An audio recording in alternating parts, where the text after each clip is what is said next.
Opie and Dopey. Two guys that hate each other. Just shut your mouth. I hate them. Shut up. Don't be unkind. Shut up, bitch. Oh, very nice. Shut the fuck up. You're a fine bunch of bullies, aren't you? I'm Opie. I could give a fuck. I'm Jim Norton, and I'm on the radio. Shut up. The Opie and Anthony Show. It's all about fun, fun, fun. I'd love to spit in your face. I will fucking kill you. Shut up, stupid. I'm just a zilch and I know it. Who cares? We're trying to do a fucking radio. I know what we're trying to do. I'm sitting here across from you. I understand that. The Opie and Anthony Show. Despicable asshat. And these dummies that work for us, you guys stink. Ben looks like a tall baby. Always laughing in the wrong places. Ben, where's the coffee? E-Rock. Hopefully he's going through a car wash with his mouth open. And there's Steve. Steve is a piece of garbage. And you stink. You are cordially invited to a robbery rape. This is family entertainment. This show is a disaster. Anthony Show. If you have any poo, fling it now. But enough of this palaver. Let's get the show on the road.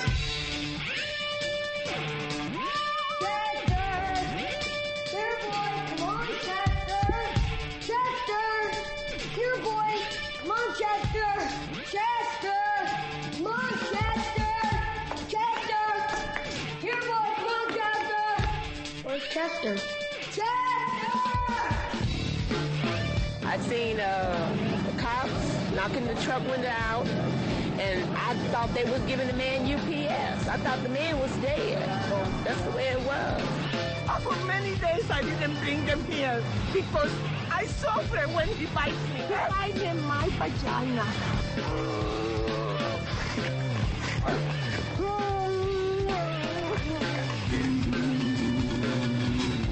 A family member dies, and you insult me. What the hell is the matter with you anyway? Okay, terrific. Asshole! It's Friday! Friday! It's Friday! I kiss you on the mouth. Do you want to kiss me? Hoo-hoo, Robin. Hoo-hoo, Robin. Hoo-hoo, Robin. Robin. Hoo-hoo, Robin. Right, Robin? Tell him, Fred. Tell him, Fred. I invented everything. Put a bandana on your car.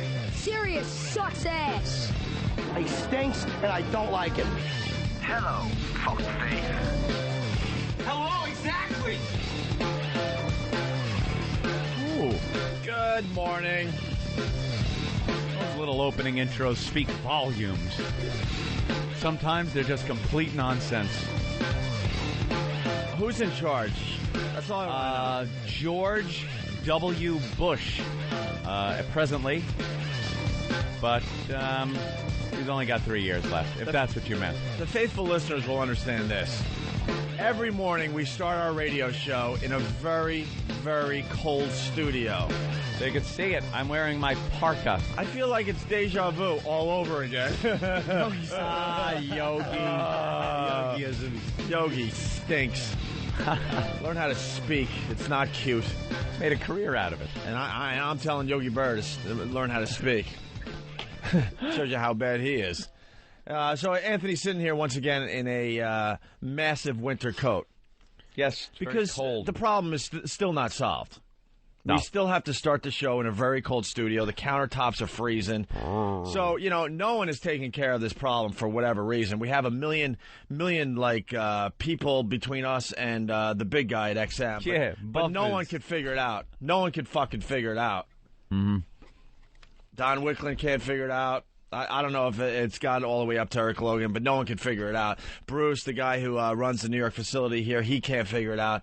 All I know is we still start the fucking show every day in a freezing cold studio. Why? Because they have AC or something that kicks on in the middle of the night? Or it's a building issue. It's a building-wide issue, Opie. So we're like, fuck everybody. We'll take care of the problem. So we started using a space heater. Mm-hmm. A fucking space heater.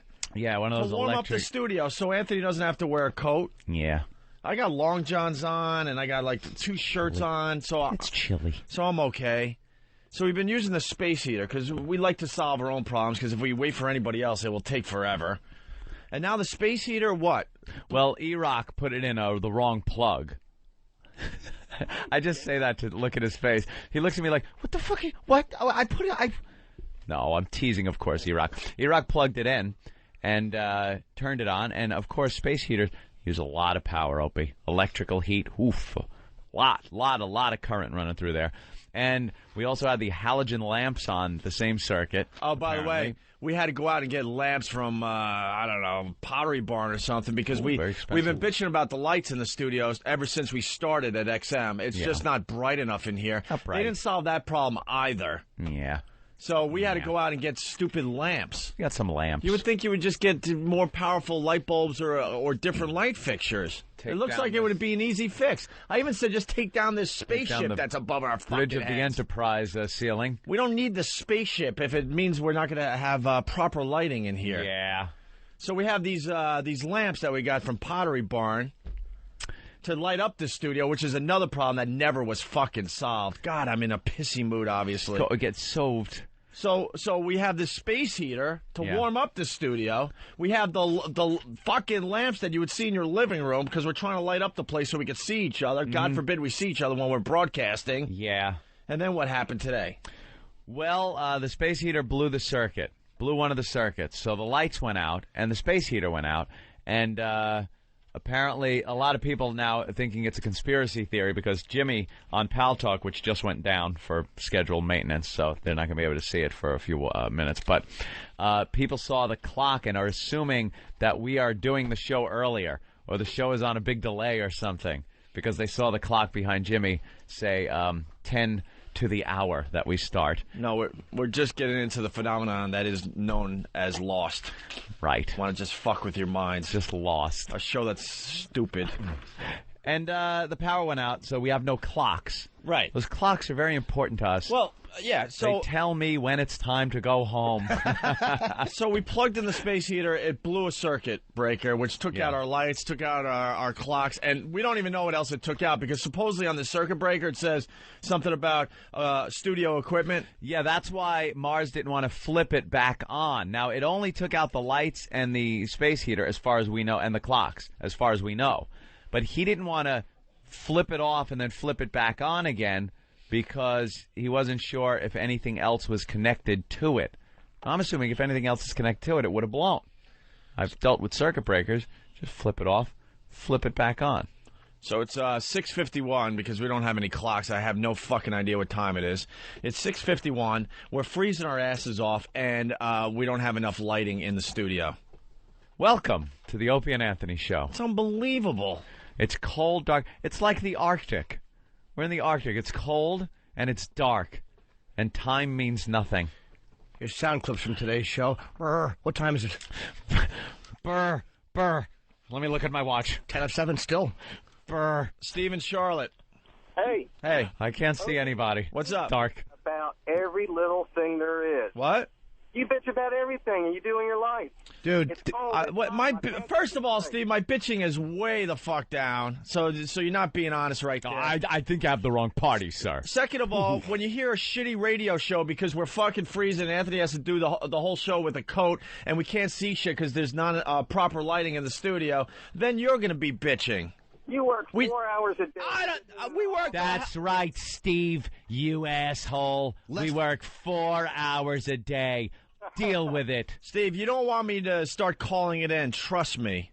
Because then you'll have to find some other shitty radio show to listen to, and guess what? You're not going to find it. There's none out there. Hey, the show's we want shit to work. We've been bitching about the lights in the studio. We've been bitching about coming in here and freezing our asses off. We're not asking for much. Steve, what do you do? Sales. Sales. You never have a problem at work. No, we always do. Yeah, and what happens? Do you voice your complaints? Of course he doesn't, because during your on-air or on-air, during your working hours? I guarantee Steve doesn't say shit because he's too scared to get fucking fired from his $10.50 an hour job. Steve, we're brave enough to fucking call people out. You're not. You're calling me out, but it's so dishonest, it's not even funny. I haven't bitched in months. Workers outside in the cold weather all day, working 10 hours. I did that, you fuckface. So did I, asshole. I never did, and I never will, because I'm special. I had a caddy in the month of October. It got a little chilly at times. I one time had to get out of my new caddy and walk into a store without a heated escort. Steve, I do love you boys, though. Steve, seriously, we hate the you. only way we get things done is to bitch on the air, because then everyone runs around and scurries down there in Washington and panics like, oh, my God, I might lose my cushy job. I better take care of it finally. Oh, well. Yeah. That's what it takes. Yeah. And the faithful listeners understand. We've been bitching about how I can't tell you, it is freezing in this studio. And look on Pal Talk. Anthony's got a huge winter coat on. Pal Talk is down. Oh, damn it. You know, that's no way to do a radio show. You can't sit around in a big winter coat. No. I'm trying to be funny. Wanting a jacket is, wanting a clock is fairly reasonable when you have to kind of be on a schedule with a show. To say I'd like a clock to look at is not really a big demand. Did sir. Iraq come in here with a clock? Yeah. Is that a digital clock? Yeah, we need some kind of clock. Eric's a sweet boy. That's wonderful. Thanks, Steve. Now he's going to listen to himself. Steve's Jeff in an Florida. ass. Steve is Hey, an how you ass. doing, guys? What's up? Hi. Just calling to bust your balls and see how your manginas are doing this morning, because you're doing a lot of bitching. They're a little tender. They're chillier than they should be. They're cold and I can't see it. Usually, females have their periods the middle of the month, not the first of the month. Yes. Man, why doesn't anyone understand what we're going through? Because they don't. Sir, do you I know we have an easy job and all that. I never said we didn't. We do work a lot harder than 4 hours. I wasn't even going to try to argue that point with that guy. But, I mean, we just want basic shit. We don't want to freeze our asses off when we're trying to be funny and entertaining. Don't you understand it's for you, the listener? It's for you that we are complaining, because we want to be able to have conditions here at the studio where we can put on the best show ever. Ever. So the show is awesome. I've been an XM listener for about a year and a half now, and you guys are all I listen to in the morning. Do you have a toilet, sir? You have a mother? Jeff, Yep. we know the show is awesome. The people around us are not awesome, and that's what I'm saying right now. Oh, look who's around you right now. Fan. No, is I don't awesome. know. He's fantastic. I'll go a little further. The staff here in New York, love them. They're awesome, too. I'm not talking about them. Not all of them. Maybe a Talking couple about- of them. I'm talking about people that can't get fucking problems solved. They know who they are.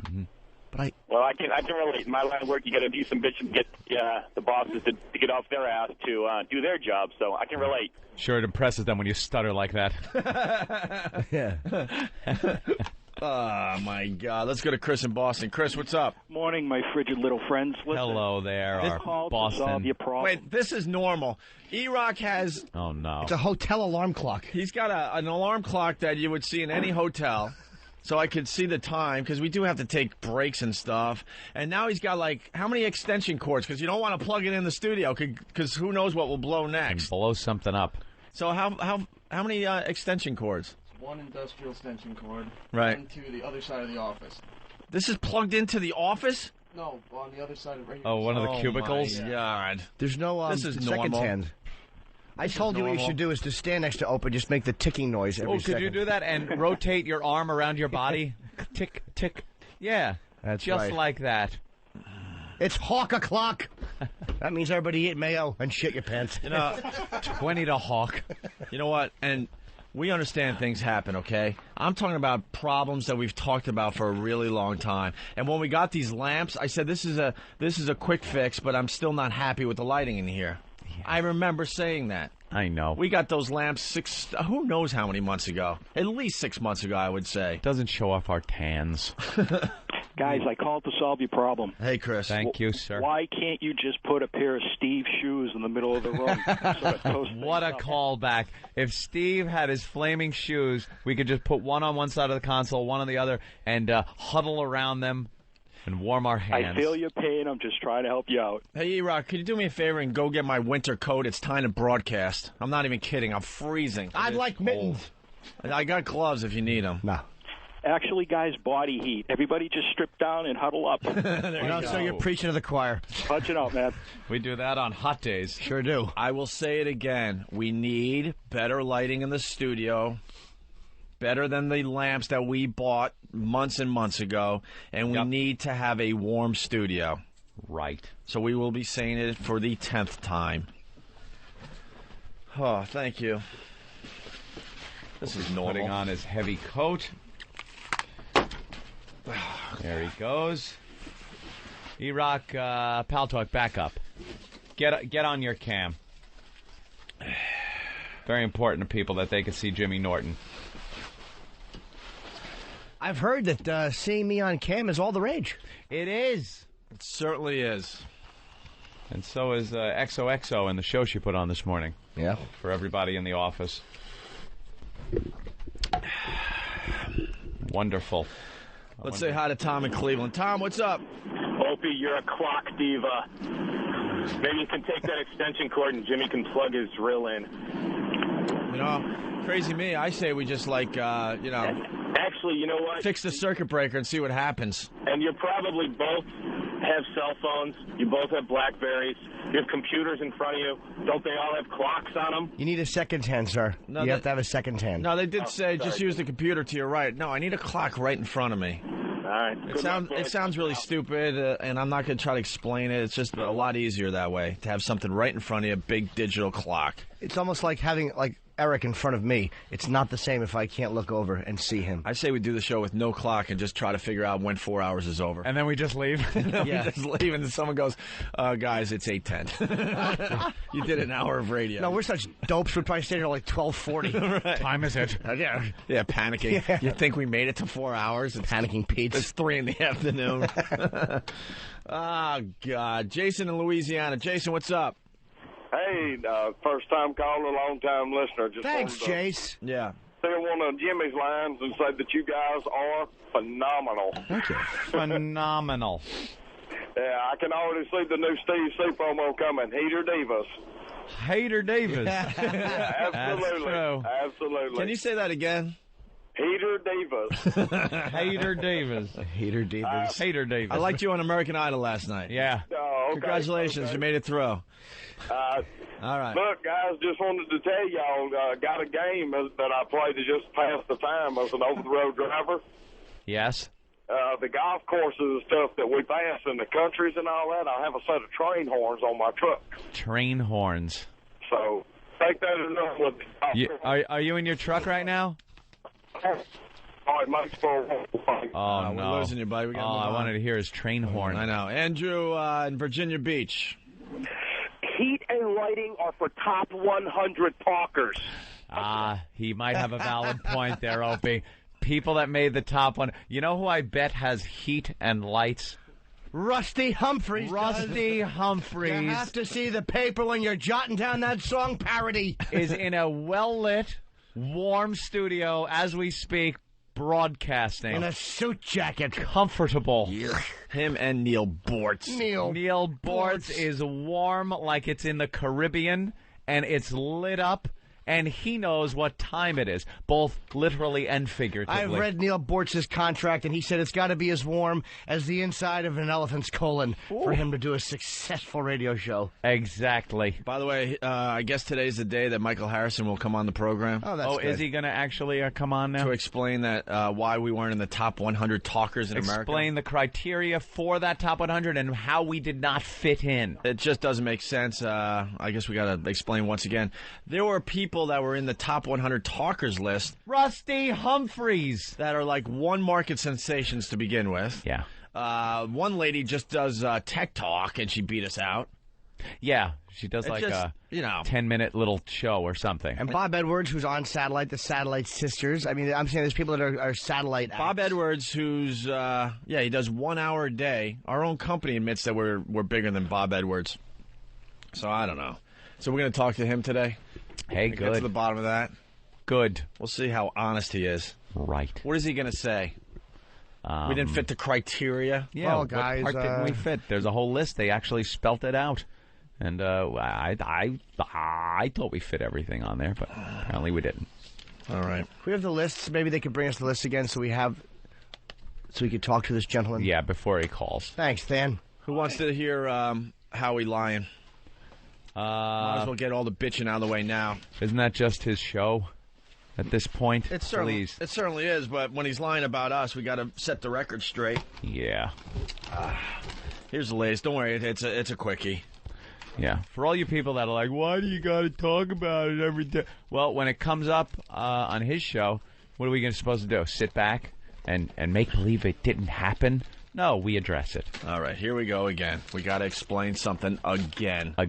Maybe we're not broadcasting anywhere. So much explanation. Maybe that's why nothing's getting fixed around here is because We're not broadcasting. These things aren't on. Hello? The fans that call it are all actually employees in Washington fucking with us. Right. Don't tell them. Don't tell them. They haven't been on in a year. Yeah, we just don't want to piss them off. I bet you that's what it is. There's no Maybe electricity we're going just through not these things. broadcasting. I've actually been fucking the same fan over and over, but she just wears different sunglasses and loses, or actually puts on 50 pounds every time. All right, well, we got to explain something again after this clip. Here we go. Howie lying once again. One last question. Do you think later down the road, Sirius subscribers are going to have to be paying for just your channel alone? No, I don't think so at all. I think that we're part of the service.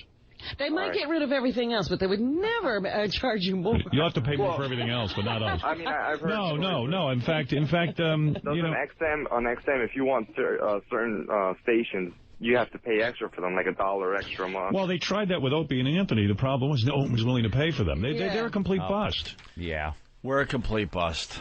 Yeah, we're a complete bust. We're a complete bust. He's going to explain the premium channel thing that happened in the beginning of our fine run here on satellite radio. Yeah. Well, I'll have to go back a little bit here. You have to pay extra for them, like $1 extra a month. Well, they tried that with Opie and Anthony. The problem was no one was willing to pay for them. They're a complete bust. Nothing happened over there as a result of them. No one, it's a big difference about whether your fans are loyal enough to go pay for you.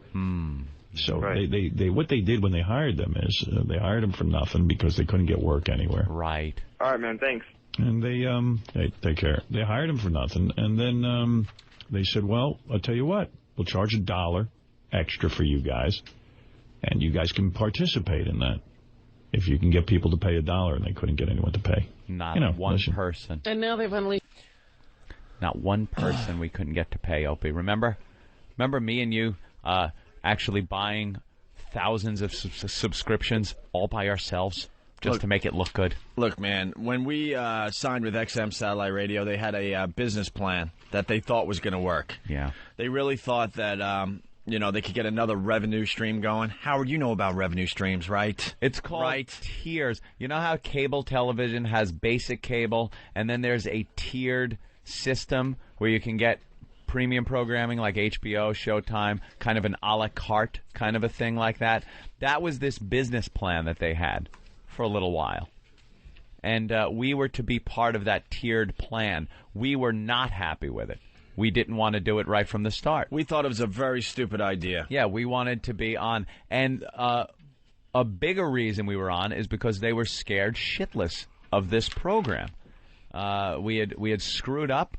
We had targets on our backs at that time, and they were a little scared about letting the general population of their platform be able to just tune into the show. They wanted to have it subscriber-based. We were really bummed, but they wanted to go into this very safe. Yeah. Very safe. And we were told from day one, let's see how it goes. And they were talking about any kind of backlash, any kind of problems with the show, and then we'll discuss getting you off of a premium channel.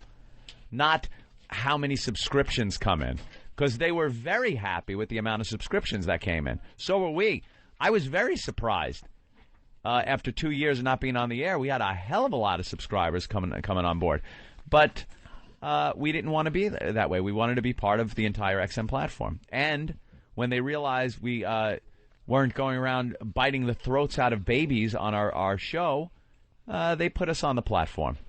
And that, my friends, is the God's honest truth. And the business plan just wasn't going to work. So they want to expose us to the entire XM nation. They knew that we were going to be good boys, relatively speaking, in the satellite radio world. And they're like, this is very smart to expose them to everybody. Yeah. That's exactly what happened, Howard, and you know that. I heard the argument both ways from people that don't like us very much, that we were on the premium. And it's like, oh, they got to put them on premium because no one listens to these guys, so they want to make as much money as they can. And then when we got off the premium, the same people were like, oh, they had to take them off because no one was subscribing. Well, what's the difference? What's the difference if no one's listening to us and 5 people subscribe? Wouldn't you rather pocket the 5 people's money and keep pocketing it? And Howard, if we were a complete bust, why didn't they fire us yet? Because you even said in that rant that they got us cheap. And we've done nothing. Right, so why didn't they fire us? If we're such a bust, you asshole. Yeah. You think they're just good guys allowing us to broadcast a show even though we stink? Yeah, we stink, Howard. We stink. And they didn't get us cheap, Howard. Well, relative to what he makes, everyone is hired cheap. Relative to the Howie paycheck, yeah, they got us real cheap.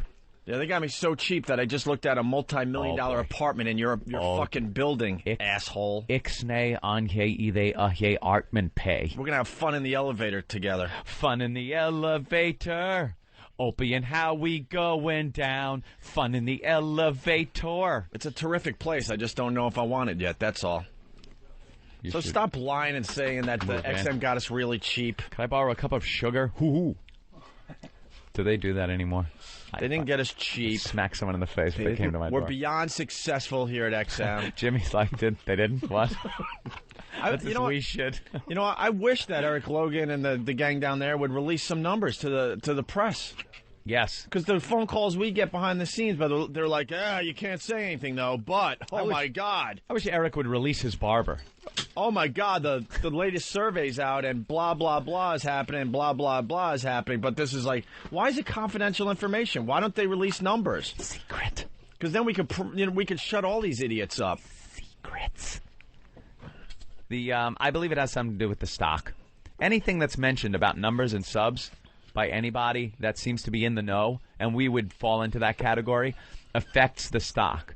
And we are not in the position where we can discuss that.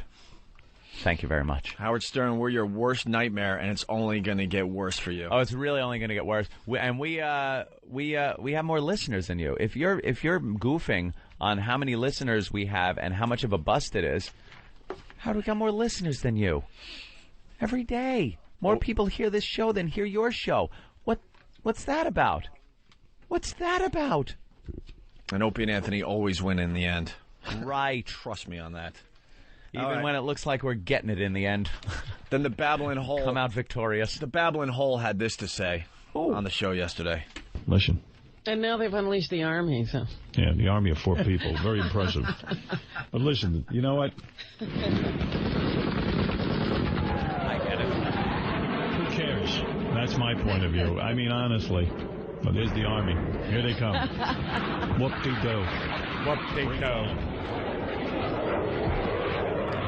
Why'd you have your press conference off your show, Howard?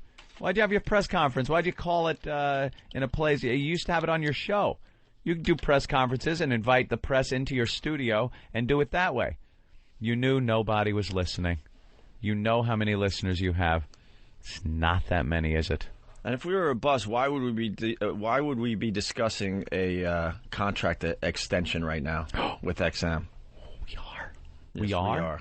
Yes, we are. How is that happening? We tell the truth here, Howard, you fucking asshole. We tell most of the truth. Opie, shut up.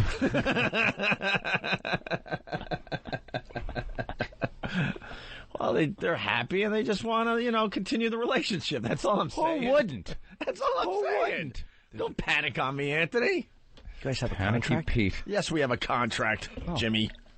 You'll get soon. one soon, one day. One day, we can all sit and talk about our contracts together.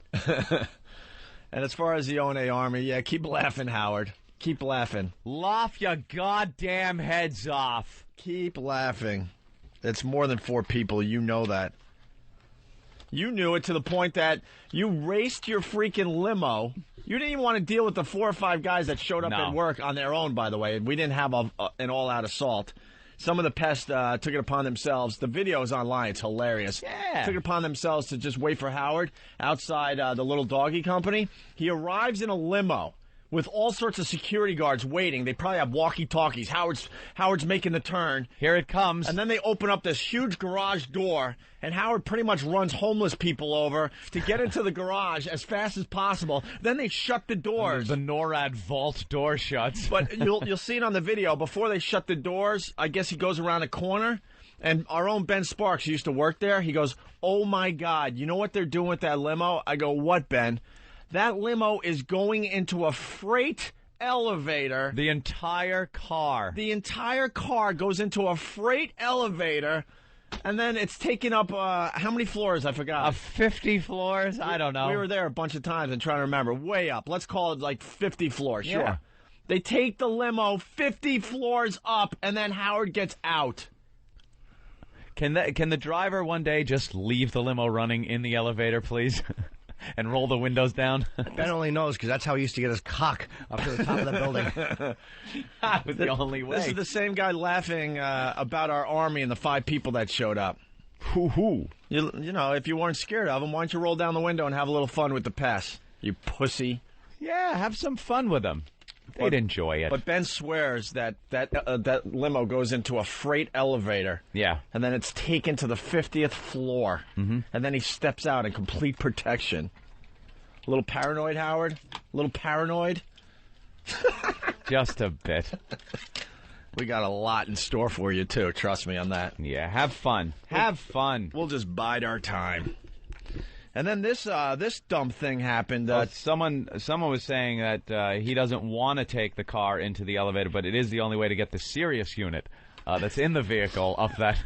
Ben, is that I'll actually correct you. It's the 36th floor. All right, 36th floor. Howard takes a freight elevator that gets out on his wing, where Jeremy's office used to be and all those guys' office. That's so he gets great. out. He doesn't even interact with anyone serious. Yeah. And it's all closed off. This guy's such a great guy. He doesn't even say hi to anybody else at Sirius. Dream come true to work with that. Yeah, he's got walls set up and everything where no one is going to run into him. His personal office is bigger than Mel's. Really? Yeah, it's huge. Must be nice. Well, he's got the bigger ego. Sex change teacher controversy on the news. Yeah. Perhaps we Thank have you, this Ben. on tape. I just saw a picture of it talking, and that is hysterical enough right there, the audio. Right, oh, look, there he is. Oh, my God. Wow. It is William Frawley. Oh, no. Oh, my God. Look at the little... Oh, my God. He's trying to do the Mrs. Brady hair. Right. Is that an SNL character? Come on. Is there any way to pop up a little audio? I don't know. Let's see.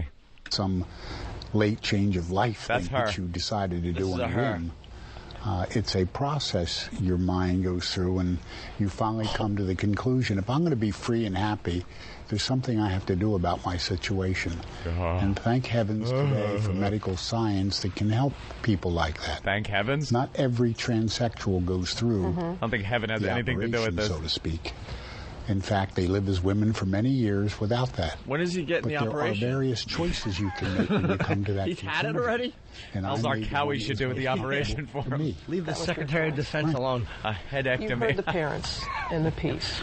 I listened. And the fact that they're elementary school age, Are roughly you 5 disguising years yourself old because to you shot your friend in the 12-year-old. face? Oh, my God. You're- I you're was a Cheney. parent I was yourself. right Can behind you on that one. Damn Understand it. at all their concern, because many of these young people, kids, saw you as a man. Yeah. And now And they're going to see see you you as as a a man man. with a see you wig. as a man. See you as a man with a wig and I mommy's can earrings. understand the parents' fear, and they're trying to If you project were to, that like, fear onto change the it to a children. woman, wouldn't you dress Because the sexier? children don't Lily have that Macbeth. fear. Lily. Okay? Yes. They learn that from adults. And if we teach I don't think children He's not even dressing like a woman. He's that's got what they're going to do. what is known as Crazy Eddie clothes on. Remember the guy that used to do the Crazy Eddie commercial? It's a blazer and a You turtleneck. notice if your teacher changes his or her hairstyle or color. Are you prepared in what you're going to Oh, hair say color. if Yeah. indeed a young child says to you, what did you do? You don't discuss those things with a child in You just class leave them going under home any confused. circumstances. Absolutely. No matter what it is, if somebody came into you in a classroom and asked a question, nothing to do with anything of your personal life. You put that aside until some appropriate time. Oh, stop. Remember when a But you teacher used to don't come in deny and the say they were child getting the married? curiosity. Yeah, they But tell I'm you not about the there to whole teach thing. anything Well, you hear a about teacher had gender their shift cock or lobbed anything off. like that. Right. You had So to ask. you say Remember when nothing to Chubsy them? Ubsy well, kissed you Miss simply say, Crabtree? I could discuss Yeah. that with you another time out of the classroom. Personal things happen all the And you time. put it off, and pretty soon they forget it. They go back to doing No, what they're doing. they don't forget it. Yeah. They got to But look you at you don't every discuss that day. with little This children. is a woman now? But you don't lie to them either. That's what he says. How about with your own All right, your own children? They're adults now. Oh. They're adults, and they're free to make any decision they want. They're not happy. Have they been accepting? No. It's been difficult. At times, it's difficult. At times. You have to remember they're going through the same process everybody else has. Oh. Dad's a faggot. And, Right. I respect their right to believe what they want. Oh, to do. you can tell. So now Disowned. you wait for the call. You're a substitute. So what that means is you're on a list. Right. And then you They're wait actually for the, spending more time with his cock. 6:37 in the morning. This guy's expected a Mother's Day card? I would. Oh my! Do you realize they have friends that used to come over in high school that that's fucking so and so's father. Protocol they follow, and I live by that. I've lived by it for years.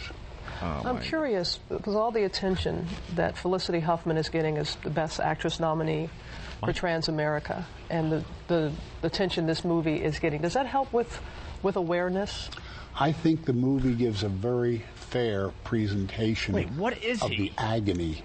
He is a guy like me go through with no male genitalia. Has nothing to do with being a woman. He's not a woman. It is a guy that decided to remove his genitals and try to have them fashioned into some sort of vagina. An ass. And he looks like a man wearing a Mrs. Brady wig. He looks ridiculous. He put a little. He's wearing makeup, a little rouge, a little lipstick, and a little eyeshadow. And he's plucked his eyebrows. People like us go through. But I swear he does. He looks like Rumsfeld or Cheney in a wig. He'd look more feminine if he actually had on one of those plastic Princess Leia masks. And by the way, Dad, if you're listening, don't even think about it.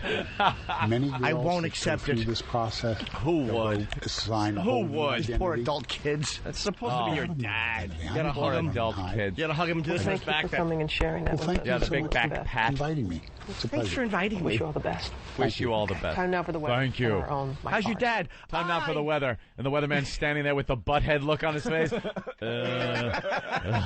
Just not even moving, just as... It's cloudy with a chance of castration. Whoops. What the hell was that? We got to get an expert on to explain that because I don't get it on any level. No. Why you would make yourself look like an ugly old woman.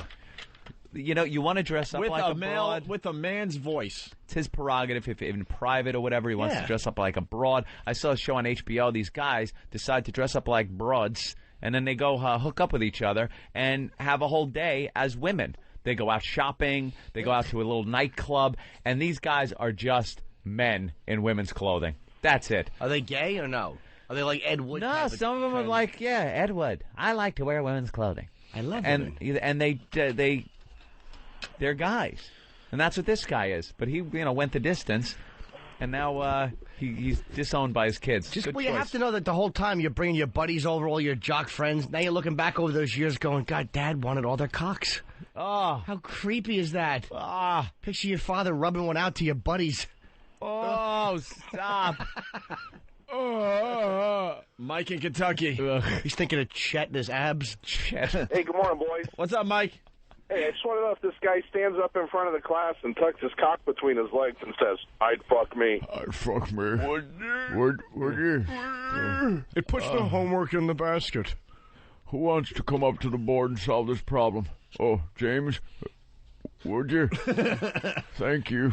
Well, this would be a perfect time to play the song that came in overnight. Oh, my God. John as James Gum. Down in a hole. John S. in Hartford. Bravo, sir. Nice guitar work, too, there. Can you help me put this in my van? Would you? With my broken arm, I don't think I can. I have been guilty of murdering girls that are fat. You're on my list now. What do you think about that? You're down in a hole, yeah, and I'm in control. You're down in a hole, 'cause I hate my pole. I like to tug. I like to tuck in my junk. Frederica, great big fat person. You're down in a hole and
How good is that? John S. in Hartford. Very nice. Good job. Very good job. Nice, simple. And it works. He got the job done. Didn't even ask for it. No, let's say hi to Paul in Boston. Paul, what's up? Hey, how's it going? Hey, Paul. Yeah, I just want to know if that Shim teacher was a cougar or not. Yeah, he's a new cougar. Punch him out. Out on the prowl. If you're 71 and he's like 71, yeah, just fucking stop it. Enough. Just die with dignity and think of your family, you selfish ass. Right. Selfish ass. If he was in his 40s even, it's bad enough, but like you might have 25 years ahead of you, so... Yeah. 71, tough it out. Think of your sons. Right at the end, he's got to, like, have his children disown him. Yeah, and they got to look at you in the coffin in that stupid blonde wig. Ooh. All the years you tossed a football. Now all of a sudden you're laying there in that awful 22-year-old lady wig.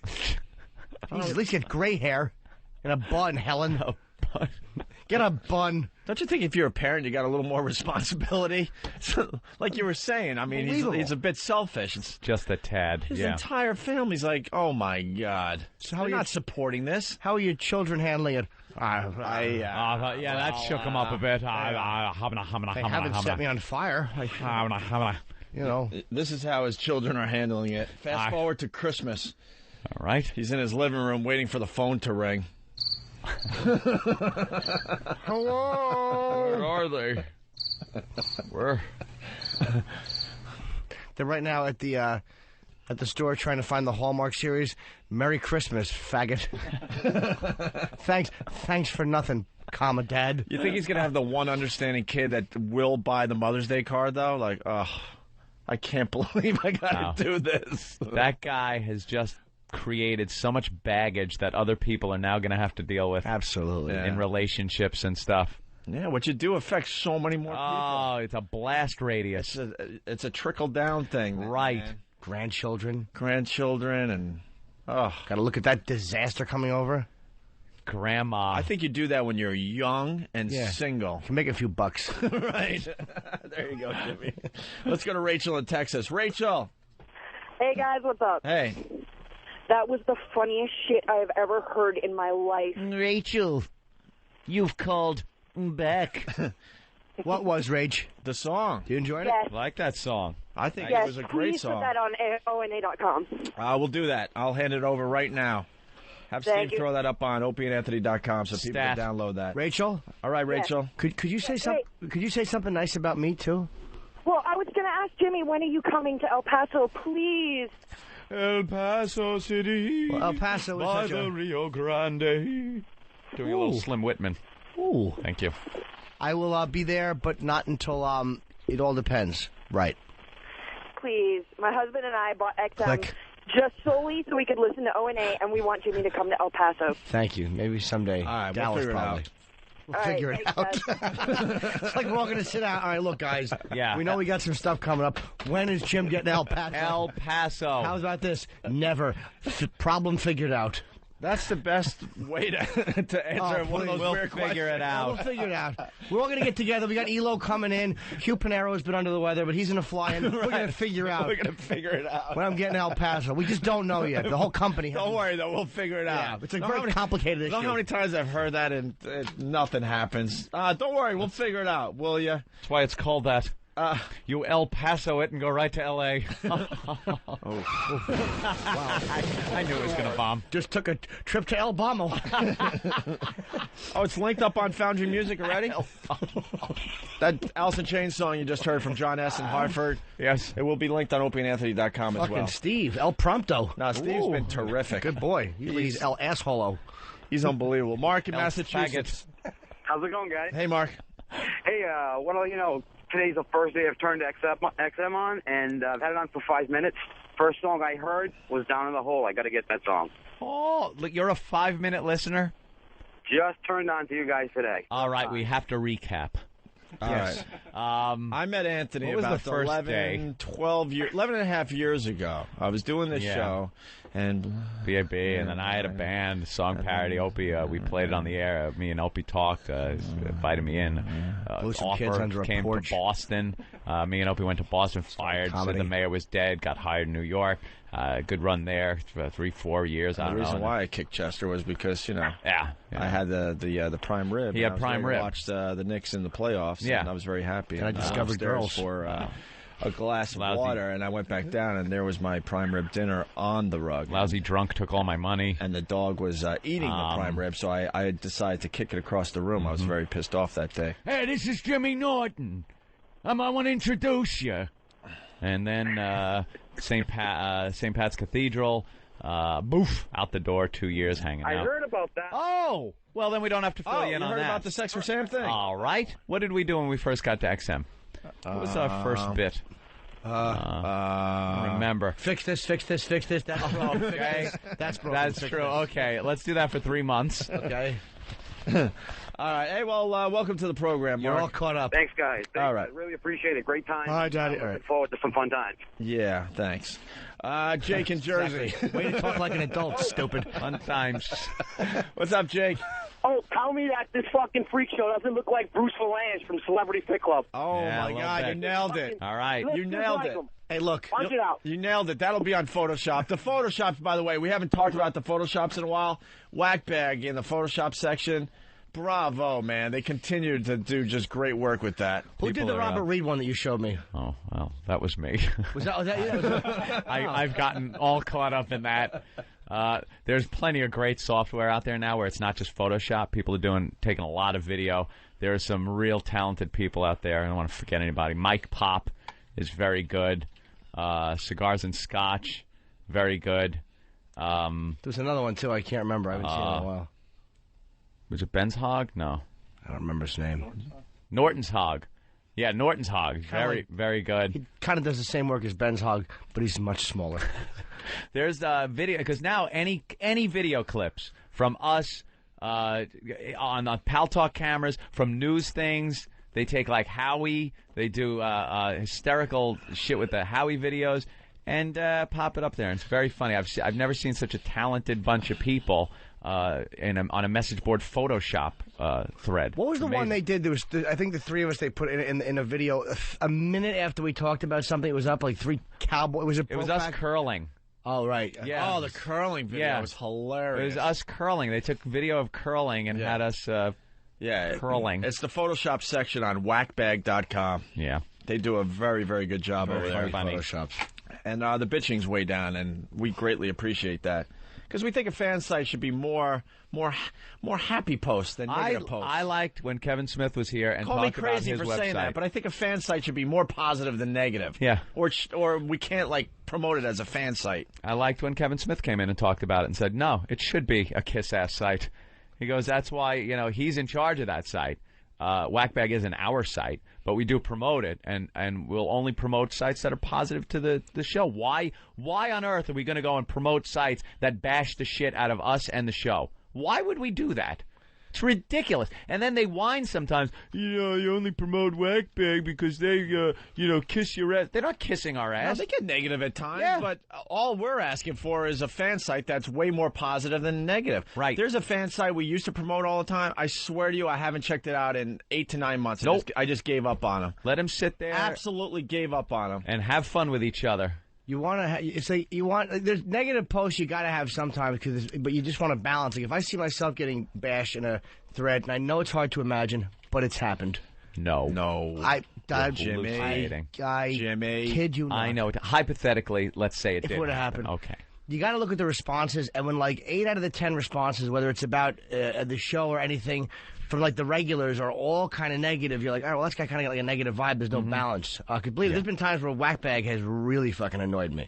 Yeah. But you'll find a bit of a balance there. And it's a few people. The majority are pretty cool. There's only one guy that doesn't like me, and he posts under many different names. Yes. Maybe well, 30 that's why or 40. I encourage these fan sites, if they are fan sites, to eat their own. Because it does come down to a few that completely wreck the balance of a message board or a fan site, and that's the job of the actual website, to eat your own. Yeah, I get on there though, and I talk a little smack if they're bitching about the show or something like that. I try to balance it out, and if they don't, can't turn them around, fuck it. I'm not gonna get all pissed off about it. Do you believe there are people that didn't enjoy me farting into the mic? What?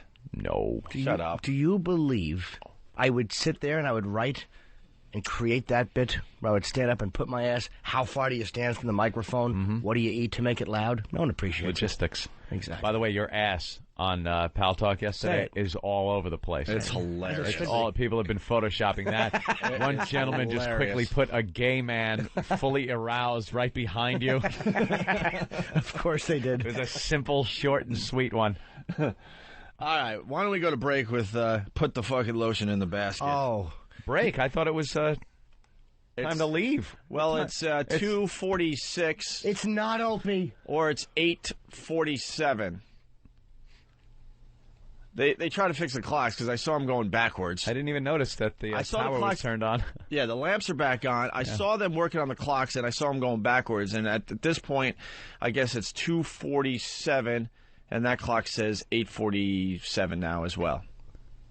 What's the one that's like 3 o'clock? I'm scared. It's almost 3. That's why I said 2:47. Oh, I would have called that like, I don't know, 13 to 3. Oh, I go digital. You're old school. Yeah, you got to go digital. No, back when I was a kid, and I would say it's like 10, 12 minutes to 3.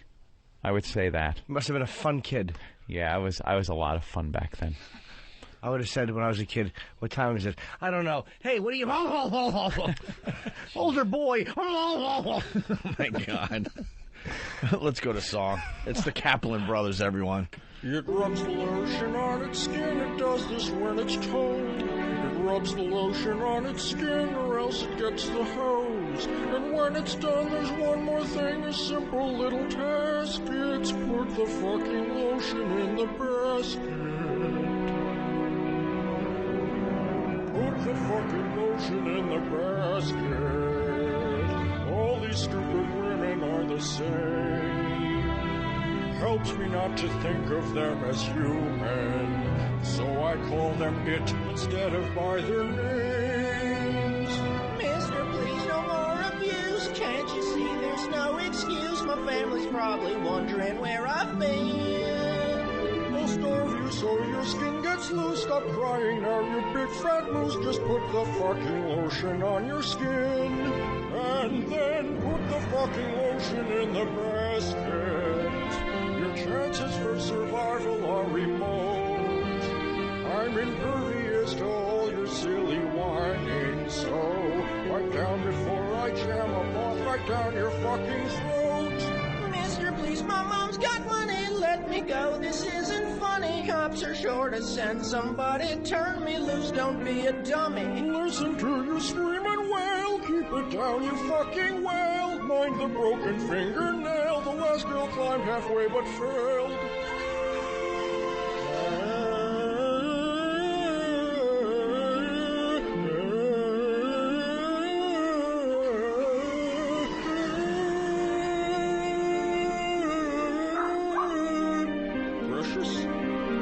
Down here, you piece of shit.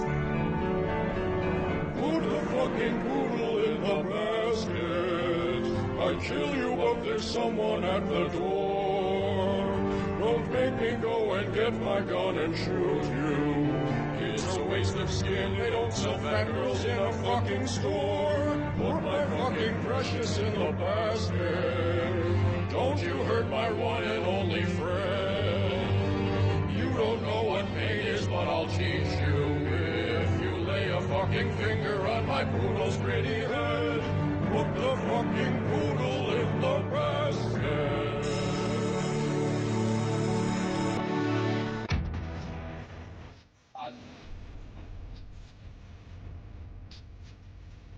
Here comes the ladder. Mark, what are you doing? See, now this is what Pal Talk's all about. That's right. You can being see able to Mars see a guy fix the set a clock. Right. Very important job. Is it a union job or is this just a job for anyone? I don't know. Job for anyone. All right. There you go. We can almost get rid of the extension cord. All right. Let's say hi to Rick in Cleveland. Rick, what's going on today? Morning, boys. How are you? We're getting better, actually. It was a rough start, but I think we're getting back on track here. What's going on? Hey, I've listened for a long time, back when you guys were first syndicated in Cleveland, and Opie, I got to say I'm proud of you. Why? Well, for the first time since I've been listening, you actually came clean in the fact that you killed the dog. I didn't kill no dog. Oh, boy. I kicked a dog really hard once. And it resulted in his death. Yeah. Many months later, Anthony. Yeah. Many months later. No one could prove it. Well, once again, I'm proud of you for admitting you killed the dog. By the way, I love animals. I really do. Yes. It was just an episode I had one day. Very angry. I was letting out a lot of aggression. Yeah. All right. A lot of pizzas. Let's go to Ryan on Long Island. Ryan, what's up? Hey, what's up, boys? Hey. How you doing, Jimmy? Hi. I was just calling to see what time the Pest Karaoke is starting up to this weekend at FH. Man, I got to tell you, we're doing late night karaoke at my brother's restaurant, FH Riley's, in Huntington, 400 New York Avenue. It's supposed to start at like 11:30, man, but I think it's going to be a zoo there. It's going to be Jimmy showing up this weekend? a little crazy. There's a bar right next door to FH Riley's. For the overflow? For the overflow. And a guy I went to high school with, his bar is really good too, Meehan's, which is on the same road across the street. If you go in there, just tell him Opie and Anthony sent you if there's some overflow. Because I don't know. I don't know what to expect tomorrow night. You know, we're all going. It's late night karaoke. What are you going to do with the tables? We're just going to throw them out. We're just going to throw them. We're just going to throw them out. I don't know where. We'll That's figure great. it all out. It'll be fun. Opie, are you going to sing? I might do a little number. That would be something. It might be a surprise. Rocking the Neil Diamond? American Idol type thing going on. Well, maybe I'll do some grunge. No, that's what they expect. Yeah, man. I don't know. We'll figure it out. Jimmy, you going? I have to see if I'm doing shows. Screw the shows. God. Do comedy at the club if you need to get Gotta work on my act. Then work on it at FH Riley's. Do 10 minutes. How Do a much? spot at FH. No money. How much? You fucking ass. All right, Ryan. We'll see you there. All right, thanks, boys. I'll see you. I know a lot of just so they are guaranteed a spot. I don't know. All right. Let's go to Raphael in Connecticut. Raphael, what's up? What's going on, Opie? Jimmy! Raphael! Hey, question for you guys. How could I be part of the St. Patrick's festivities coming up? Well, we're going to have the hard-boiled egg eating contest. Good old Tim from Springfield, our intern that drives from Springfield 3 days a week. He's not here today? Because he's going to bring more hard-boiled eggs. Jeez. He's going to bring more hard-boiled eggs, I guess, next week so we could try it out. And then we're going to have the contest when we broadcast live from the Hard Rock Cafe. I saw him the day after his failure with the eggs. Well, actually, after we left that day, I walked out, and he was online researching hard-boiled eggs. And I said, you got to keep him in there for 7 minutes. He goes, no, 10. 10 minutes. And he had it like a hardboiledegg.com or something up on his computer. He researched it. If you didn't hear it earlier in the week, we pelted him with all the eggs that he worked hard on. What do you have, 4 dozen eggs? 4 dozen eggs. We were going to try out the contest to see. They were all dyed green? Yeah, to see what we needed to do before we bring it out to the public. And all the eggs were half-cooked, so we decided to pelt them. They went to take the shells off of them, and the first, who was it, Bill? His thumb went right through the shell and just splat a bunch of yolk came out of it. Yeah. Wonderful. Crazy. Can't even hard-boil an egg. I know. The video's online. It's great. A lot of great videos this week, by the way, yeah. on OpieandAnthony.com. You got Tim getting pelted with his own eggs. And you also have, which is one of the grossest things I've ever seen on OpieandAnthony.com, it was something that made me start gagging and almost puke, and that is freaking rare. I can handle most things. I'm not kidding you. See, just I got a thinking high about it. tolerance, but that was just brutal. Oh my God! Just thinking about it has got me in a tizzy. Voss pulled a booger out. Go ahead, Jimmy. Voss has a thing with boogers where it was probably a good 5-inch, kind of almost like a shoestring, dangling piece of mucus, and he had it on the end of a tissue, and we had Bill, the I guess intern, came in and put his tongue out, and Voss dangles the booger and hits it against Bill's tongue, but it sticks to Bill's tongue. It's almost like, because it was like fly paper, so it touched it, but then it actually stuck to it, and he had to pull it back, and like almost like a fruit roll-up sound as the booger came off the tongue.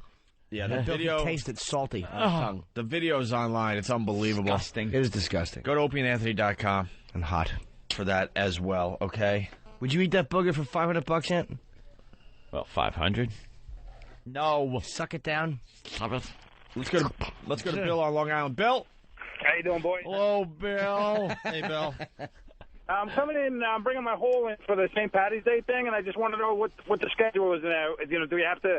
Is there a certain time to be there? They're going to be is it tickets or invites, or how do you get in on that? Wow, that's a great idea. We should have info.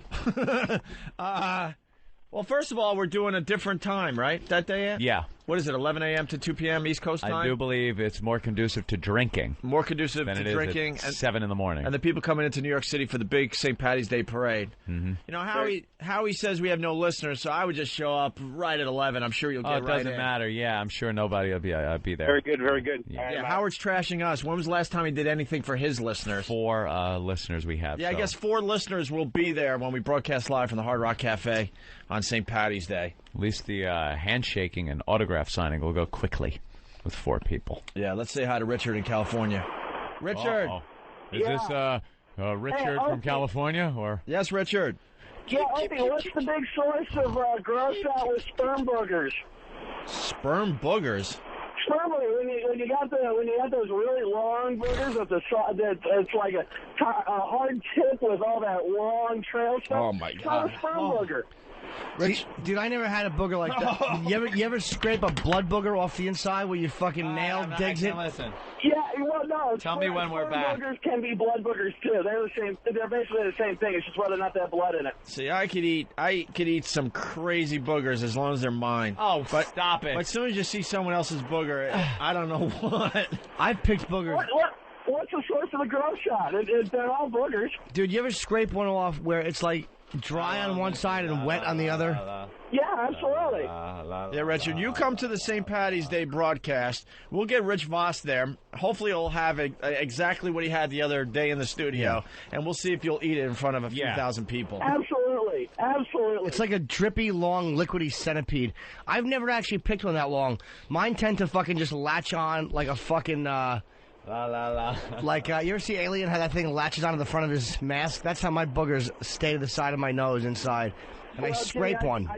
I'd be more than honored to eat your boogers, Jimmy. Yeah, they're chewy, too. I guarantee they get stuck in your molars. Is Voss going to the broadcast? I hope not. That's one of the things we can do on the stage. We're looking for things to do on that stage. All right, Richard, thank you. Yeah, no problem. Thanks for grossing me out even more. Unbelievable. The Pal Talk people are just perking up here going, what the fuck? It's a clock? Is Mars getting paid by the hour? Jesus Christ, he's setting a clock? Yeah, what's the problem up there, Mars? No problem. Come on. No problem. Don't tell me that they even made clocks complicated. See, this is something that now the listeners can get a little insight. Everything in here is so super complicated that, yes, even setting a clock could take hours. All right, here's the deal. All right. The clocks are synchronized. Oh. Okay, and when they get a pulse, and that's why all our clocks are accurate down in D.C., down to the second. So it's not just a clock sitting there, it's tied into Washington. Right, absolutely. Oh, my God. Everything we have here is tied into Washington. So what I'm going to do now is remove the pulse and just set it manually, and you'll see a manual clock. Do you know when Jimmy took a dump yesterday and flushed, Hugh Pinero actually smelt it in his office because it's piped in to D.C. Well, it's because they want to know exactly what you're eating, if it's healthy for the air, like astronauts. Right. Yeah, we're monitored like astronauts. More importantly, because we have a diverse audience, we got a lot of young people that are listening to us as well. Yeah. Be nice to the geeks in your high school. They run the world. Because they will rule your world. They do already. Yeah, they do already. Maybe not in school. Be nicer to the geeks. Outside of school, they rule. They have a way of fucking up everything. Mm-hmm. We have a phone system. It's on this very, very involved computer system. Yeah. And our show just cuts off right at 11 or right before 11. Because, again, that's tied into Washington. And there are so many days we want to go a little later. Just a little later. And then, then Ron and Fez could go a little later. Who cares, right? Mm-hmm. We're not allowed to do that because it's too complicated to figure out that problem. Do you know if Washington ever got nuked, we couldn't do a show that day? What? You know? That's it's a little upsetting. Of course it is. Because I would want to be on the air. What are those survivors supposed to do to laugh? Right. Bring a little laughter, a couple of dick jokes to the people after a nuclear holocaust. We'd be off the air. So they laugh as their hair clumps out. Right. He's taking down. He's writing notes. He wants it. Clock. He's writing notes. He's getting all sorts of data. Yeah. Oh my God, this is the amazing. secondhand ticking. I could just watch him try to figure out setting a clock all morning. Well, they're watching on Pal Talk. I've actually seen him have the same trouble with a wristwatch. Hopefully someone... Nothing? I wasn't listening. Hopefully someone on Pal Talk put him on the clock to see how long it would actually take to set a clock. Uh-huh. Got me. I know. Mars, when did you start the clock process? About a minute ago? No, you're lying. How many minutes? Someone on Pal Talk's got it. They know. That's right. I want to see how got long a this screen takes. cap with a clock on it. 22 minutes? So far, it's been 8 minutes. All 8 right, minutes to going set a on clock. 8. Everyone's saying 8 minutes. All right, guys, the Oscars right around the corner. Ooh. And there's a story in the paper about Brokeback Mountain. Oh, finally going to sexy up the show a little bit.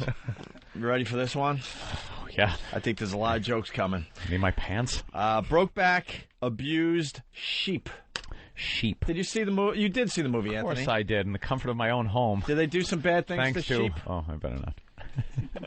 What? Did they do anything bad to the sheep in the movie? Do you think I was paying attention to the bad things done to the sheep? That's what when I'm what I getting at. saw That's what I'm in getting that at. tent was horrific. Well, the makers of the gay cowboy flick. The gay cowboy how it flick says in is the how they're paper. billing it, yes. The makers of the gay cowboy flick Brokeback Mountain were too rough on sheep. An animal rights group charged yesterday. I do kind of remember them tossing sheep around over the back of their saddles and stuff. You see how they write this in the paper, though? They say the gay cowboy movie were, and they were a little rough to the sheep. So right away you're thinking, the poor sheep. That they're having sex with the sheep is Right. what first comes to mind because, of course, any just gay guy would be inclined to have sex with animals. In a letter to director Ang Lee, the Humane Society also complained about the way the horses and elk were treated. Oh, they were screwing everything.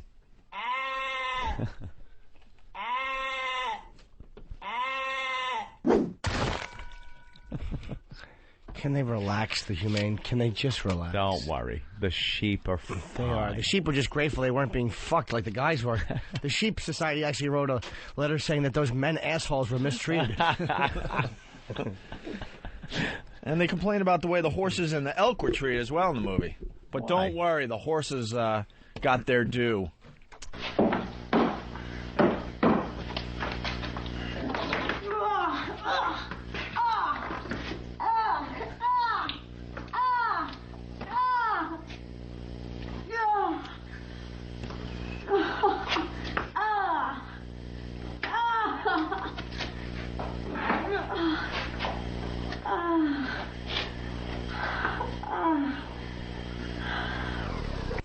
What was that? Well, we're not really sure what that was. Yeah, Wink, yeah. wink, I nudge, don't really nudge. want to. All right, so here's the rest of the story. The excessively rough handling of the sheep and horses leaves viewers questioning whether anyone was looking out for the safety of those animals, the letter said. What's wrong with the horses? I know that, like, one of the sheep got away from the flock. Yeah. Whatever they call a flock of sheep. Is it a flock? An orgy. An orgy. and they picked it up and threw it on the back of a saddle or something, or in front of the saddle, and rode away. If that's rough, I don't think so. I think they do that all the time with sheep out there. The horses, though, what? They were riding the horses. I mean, really, with saddles and stuff, not in that bad way. And they also wonder how the filmmakers got the elk to lose its footing and crumble to the ground on cue after being shot. Oh, yeah. I always wonder how they do that when they're hunting in a movie. And you're not allowed to actually kill the animal, but it sure looks like they're killing an animal. Yeah, the elk just kind of... Maybe it's been trained since it was a little elk. Wait, there's a scene where they shoot the elk? And Yeah, it falls and the down? elk kind of falls down like it's been shot. And I don't know how they do that. Maybe they just said, Maybe a fuck it. trank. Maybe they tranquilized him and waited until he got woozy, filmed the whole thing. Well, what's a little tranquilizer to an elk? I would love to know the answer to that question, how they do that in movies. It was a pratfall. The elk did a spit take, and Right. they thought it wasn't believable. Chevy elk. Well, before the animal rights activists got involved, I mean, you see some of these old movies and what they do to horses. When they used to just steer the horse's head over and it would just tumble. Guy and horse just tumbling down a mountain. All those westerns, like, how the hell do the Yeah. horses survive that? Now it's all done with what they call the CGI. Yeah. Did you ever see the footage of they did this recently on Ogrish of a guy He filmed this, too. It was like for a movie where he threw a cat in a room full of starving rats. Are you kidding me? It's awful. The cat's You running. watched the cat this shit? I wanted to see what it was because it was actually in a film recently. You're an animal. And they were like, why would he film this? And the cat is like fucking ball-ass running back and forth across the room. And there's like 1,000 rats swarming him. Oh. And they finally just eat him alive. It was really... Wow. No other cat friend going, leave him alone. No? And the other cat friend threw a rock through the garage window because he figured that would alert the police. Right. Pussy. All right, let's go to Kevin in Atlanta. Kevin! Hey, you guys, I was hearing on the Rusty Humphrey show that he's going to be broadcasting there from the Hard Rock for St. Patrick's Day, so I know where all the fans are coming from. Oh, Rusty Humphreys. That's why we're going to have a lot of people at our broadcast. Hard to compete with him. Yeah, Michael Harrison's going to try to explain himself today on the program. Love to hear it. Why we were left out of the top 100 talkers in America. I'm sure it'll be an honest, genuine explanation. All right. Another strange item. I hate when they do this, too. Dope! Simpsons beat Constitution. Oh, they put dope. Yeah, they do these studies all the time. Yeah. Chicago. Americans apparently know more about the Simpsons than about the First Amendment. Yeah. And? So? How often do you see, like... The First Amendment on TV? The First Amendment. Yeah, make a cartoon about the First Amendment, and let's see how funny you can be for how long. Yeah. No one cares about it. Simpsons has been on for how many years? But they write these stories like it's so shocking. The Simpsons are on 25 times a day. Yeah. Of course people know about the Simpsons more than the First Amendment. Like Americans are dumb. More Americans know the color of their own shit than the Second Amendment? Wow, we're dummies. Only 1 in 4 Americans can name more than one of the 5 freedoms guaranteed by the First Amendment: freedom of speech, religion, press, assembly, and petition for redress of grievances. But more than half can name at least 2 members of the Simpson family, according to a survey. 2? Who knows redress of... That's the first time I've ever heard that. Yeah, I didn't know that one. They just put that in. I didn't know that one. Come on, that's an add-on. The study by the new McCormick Tribune Freedom Museum found that 22% of Americans could name all 5 Simpson family members, compared with just 1 in 1,000 people who could name all 5 First Amendment freedoms. I think they ought to concentrate on who's ever heard of their museum. What was that?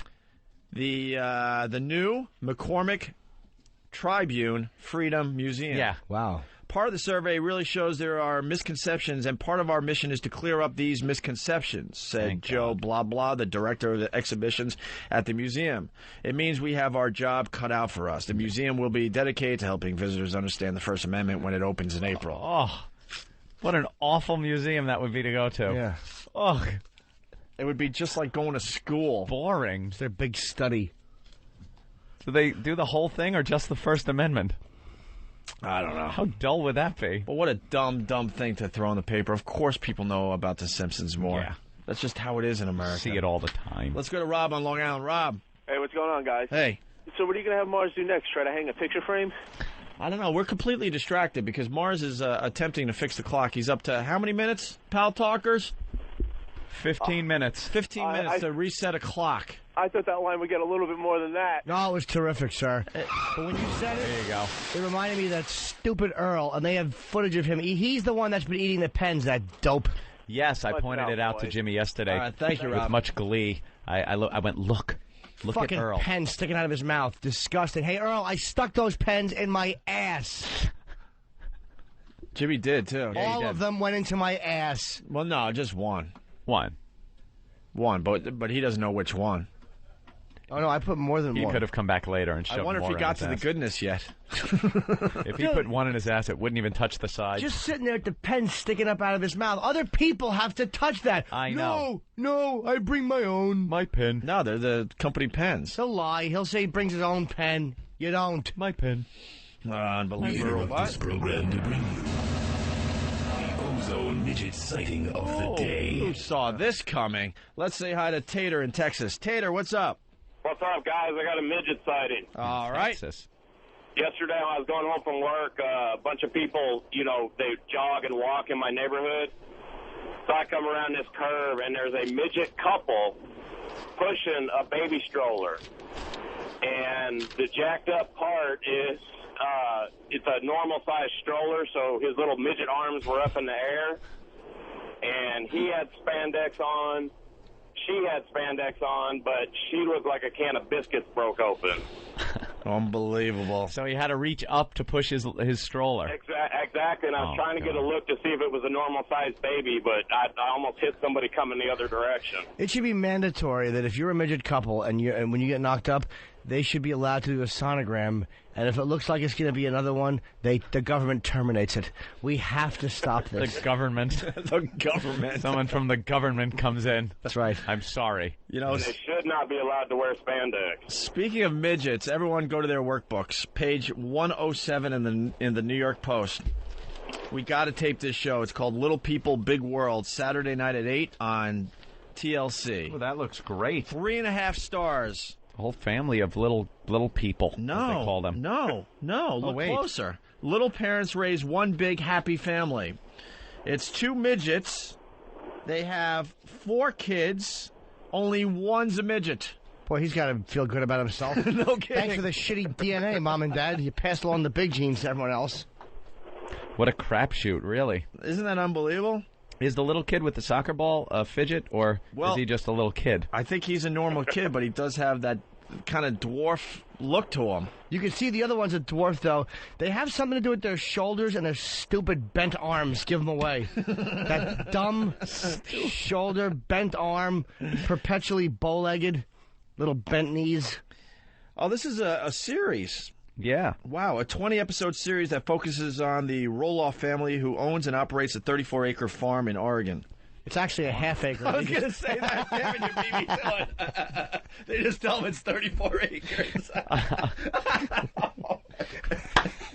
Little Fisher-Price tractor. Oh. That stupid. Cut the grass. All they grow is that baby corn you find in Chinese food.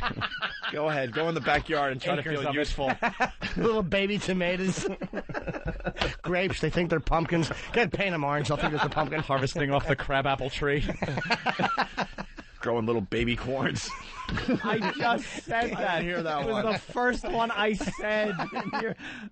I'm going to sound very stupid on the replay. You listen to the replay. Wait, my body's going to heat up when I hear that. Yes, now. It will. Oh, that was a good one, because that was the one. I really didn't hear that. I know. I'm sorry. The one that started it all. I was just trying to join the fun. I failed miserably. But it's 2 midgets, and they have 4 kids, and 3 turned out to be normal-size people. And yes, we call them normal-sized people. That's right. You want to gamble, go to Atlantic City. Go to Vegas.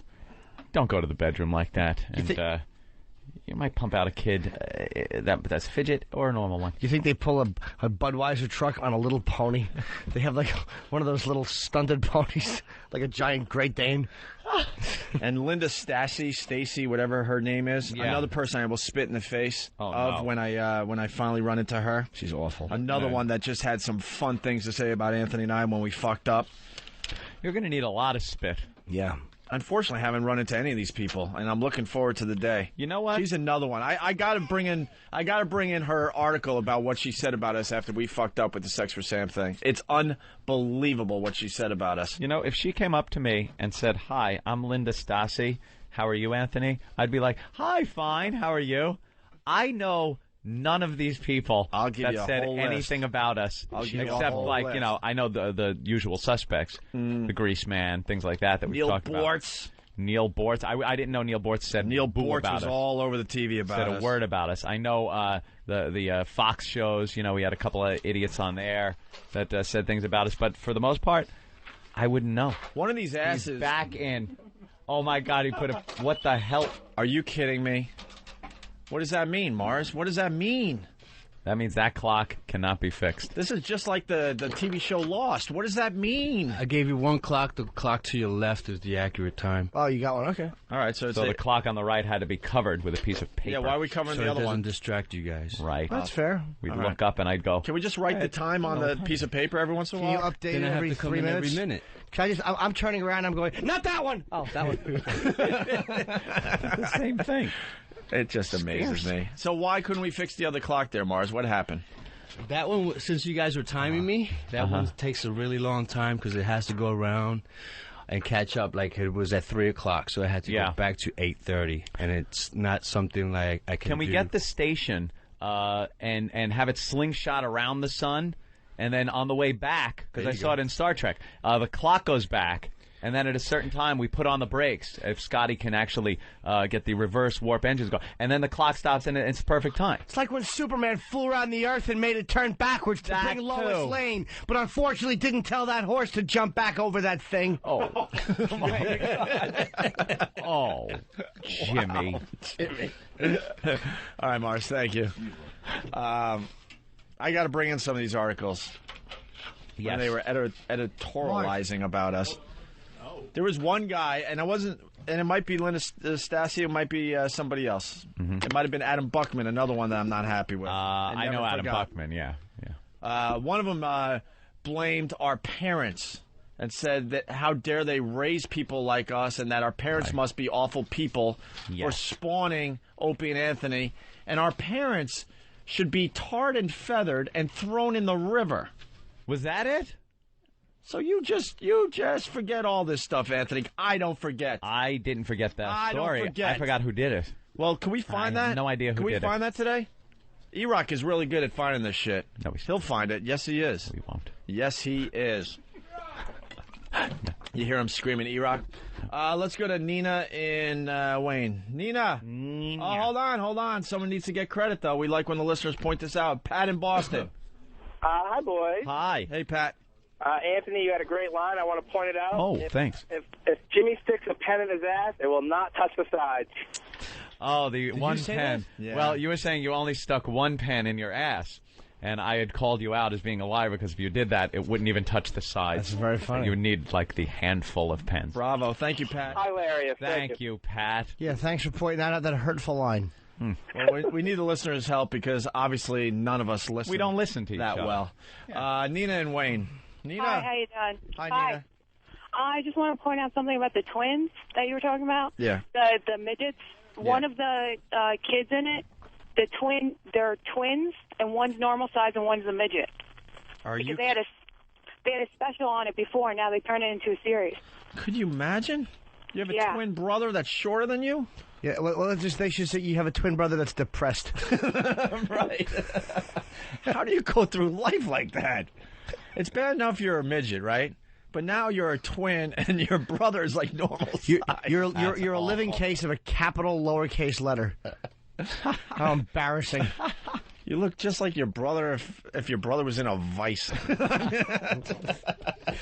And the poor little fella has to go, that's what it would be like if fucking this Every didn't happen. day he's got to go, that's how I'm supposed to look. Yep. Anyway. One extra large, one medium. Listen to what Linda Stassi has to say about this show called Little People, Big World. Linda Stassi. She gets it so wrong.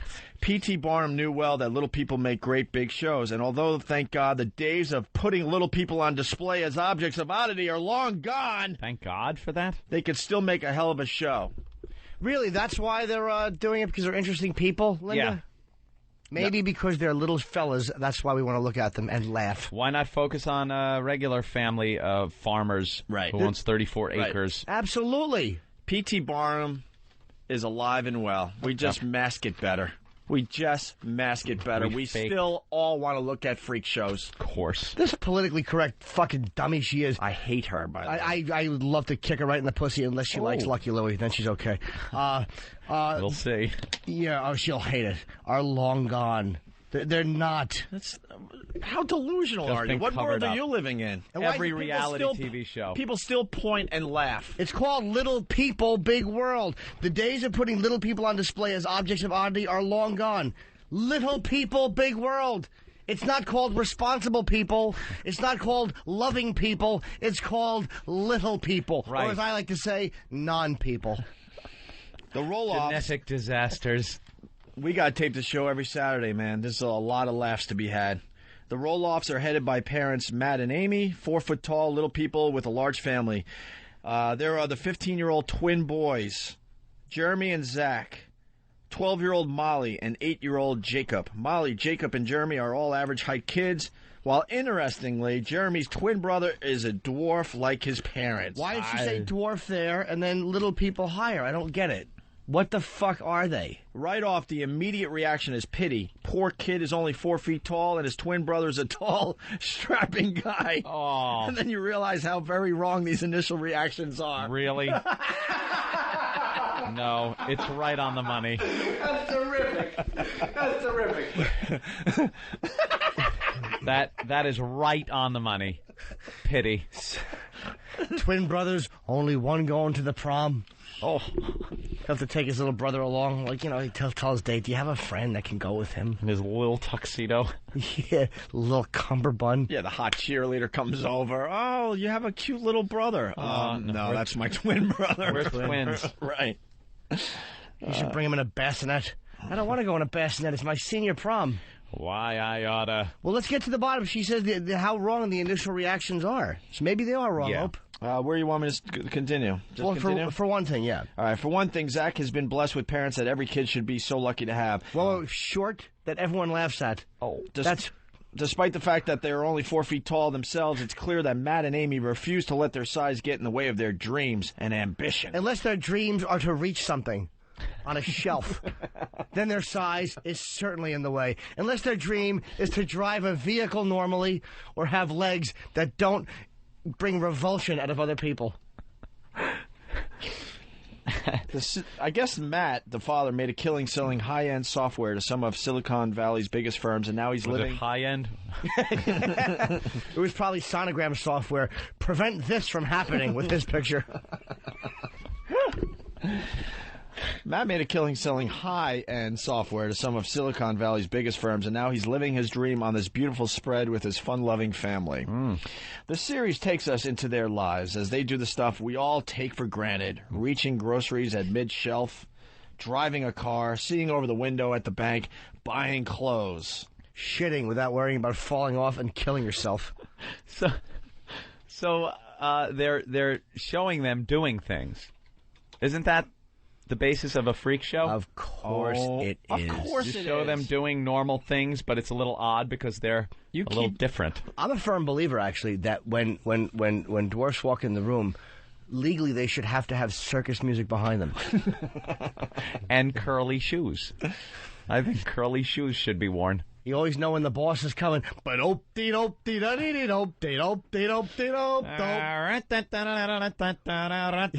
juggling. I hate the phoniness of this Linda Stassi, though, man. Stinks. Because it's we're all going to watch because it's a freak show. Yes. It really is the only reason to watch this.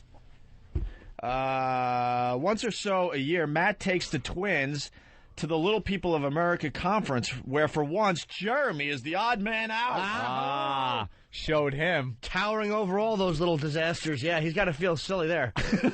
That's got to hurt his feelings. Oh, look at you, all tall and handsome and normal. Yuck. I know. I feel bad here. I'm the odd man out. Yeah. Dad is, for the most part, a strong-willed pain in the neck when it comes to his kids. He's all over Zach like a bad smell at the LPA get-together. Little People Association, Opie. Urging him to meet girls, dance, talk to the pretty ones, and hang out. Why do they have to have an association? We all know who they are. If you hear talking and have to go, and then look down, right, we know exactly who you are. Jeremy and Zach laugh him off with a lot of good-natured teasing. What type of good-natured teasing are they? Are they giving him? How good-natured are you? Hey, Dad, did you marry Mom? Because when you're 69 with a regular girl, you got a mouthful of belly button. That the type of good-natured ribbing they give Dad? Misses by a foot. Oh, Jesus. While the cats are away, the mouse will play. Oh. Literally, Amy is the soccer coach for her son's team of average-sized kids. Misprint. She's the soccer ball. They roll her up. Even though she is the same height as the 8-year-old.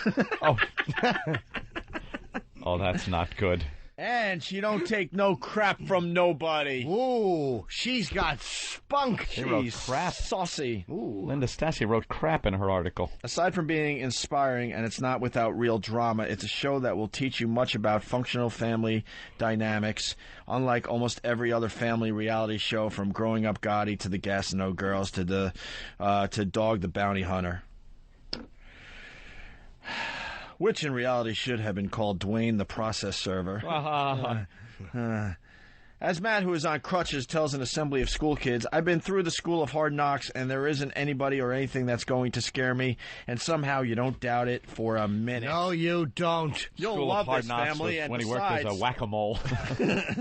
you'll love this family, and besides, they have a A dog? A Rhodesian Ridgeback dog. Which is worth at least half a star right there. So, and somehow you don't doubt it for a minute that nothing scares him. Yeah. I bet. How about a car without blocks on the wheels? On the wheels or the pedals? On the wheels, because he likes to sit in the yard and go vroom, but he's afraid if he starts it, he'll roll down a hill and not be able to stop it. Oh, so I didn't make a mistake. So we'll be taping that show, and we'll see if it's a comedy or a very touching show. Blocks on the wheels will be the Puerto Rican midgets. Right. It's going to be touching? Yeah, I think touching. That's right. You're going to grab your ribs as you bend over laughing at these disasters. LOL! I'm sure at least one dwarf is out there listening wanting to punch me in my knees or shins. I'm only trying to be fun. They must have been approached with this show, though, under the guise that it is going to just be, hey, you're a normal family. That's what we're going to stress here. That's right. You're a normal family. And we're just going to tape you going about your normal family existence. But in this scene, you lost your keys. Can you just run in through the doggy door? As a matter of fact, that's how they should always be forced. Let me amend that. They should be forced to enter the workplace and every other building through doggy doors. Because there's nothing funnier than a midget on his hands and knees, and they don't even have to go on knees. It's hands and feet when they walk like that. Trying to stand up straight again when they straighten out. Oh, coming out of the doggy door? Yeah. And the humiliation of that that flap coming off them, like when the car is leaving the wash. That's the worst part for them. It's the flap coming off their head. Coming off of that head. Messing their hair up, all flap hair. Everybody knows you came in through the doggy door because your coif is flattened a little bit. He's going to brush himself off a little bit. He has dog hair on his little black suit. Little fat-legged black suit. Horrible. Well, good luck to you. Yeah. Pop goes the weasel. That's what they should have to walk around to. There should be somebody following them with one of those little things you do. Ga-gung, ga-gung, ga-gung, ga-gung. And when it goes pop, they have to jump no matter what they're doing or where they are. Pop goes the weasel. All right. Up, doink. Freak shows are alive and well. We all know that. But that's mean to make fun of. It's just in a different form. Yeah. They're paraded on TV all the time under the guise we're trying to help these people, and that it's okay to look at them and ask questions. Yes. I wouldn't ask questions. Dice had a very funny bit about if you're a normal-sized kid and your parents are midgets, you rule the house. Do you remember that? That was a real... Oh, yeah, you run the house. Can we play it going in a break? What was Do we have that maybe in the master computer? It might be a tough find. It might be off filth, but it was something about... One of the lines was you're 12 years old, and your father says, I don't think it's a good idea. And you say, shut up, or I'll fuck you both in the ass and throw you in a doghouse. It was some brutal fucking line. It was really funny. Might have been off filth, I don't remember. We're going to have to find that now. Oh, it's damn funny. You know what? We'll try to find it. Maybe we'll play it later in the show. How's that? All right? All right, let's take a break, Derek. Hey! Everyone. Hey!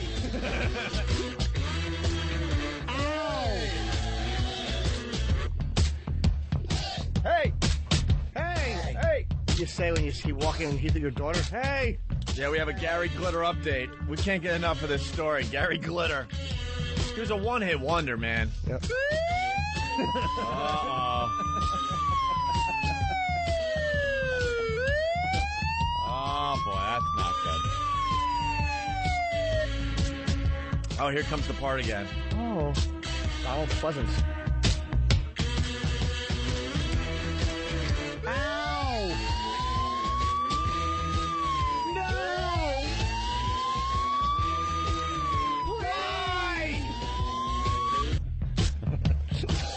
Gary Glitter, yes. We know the song.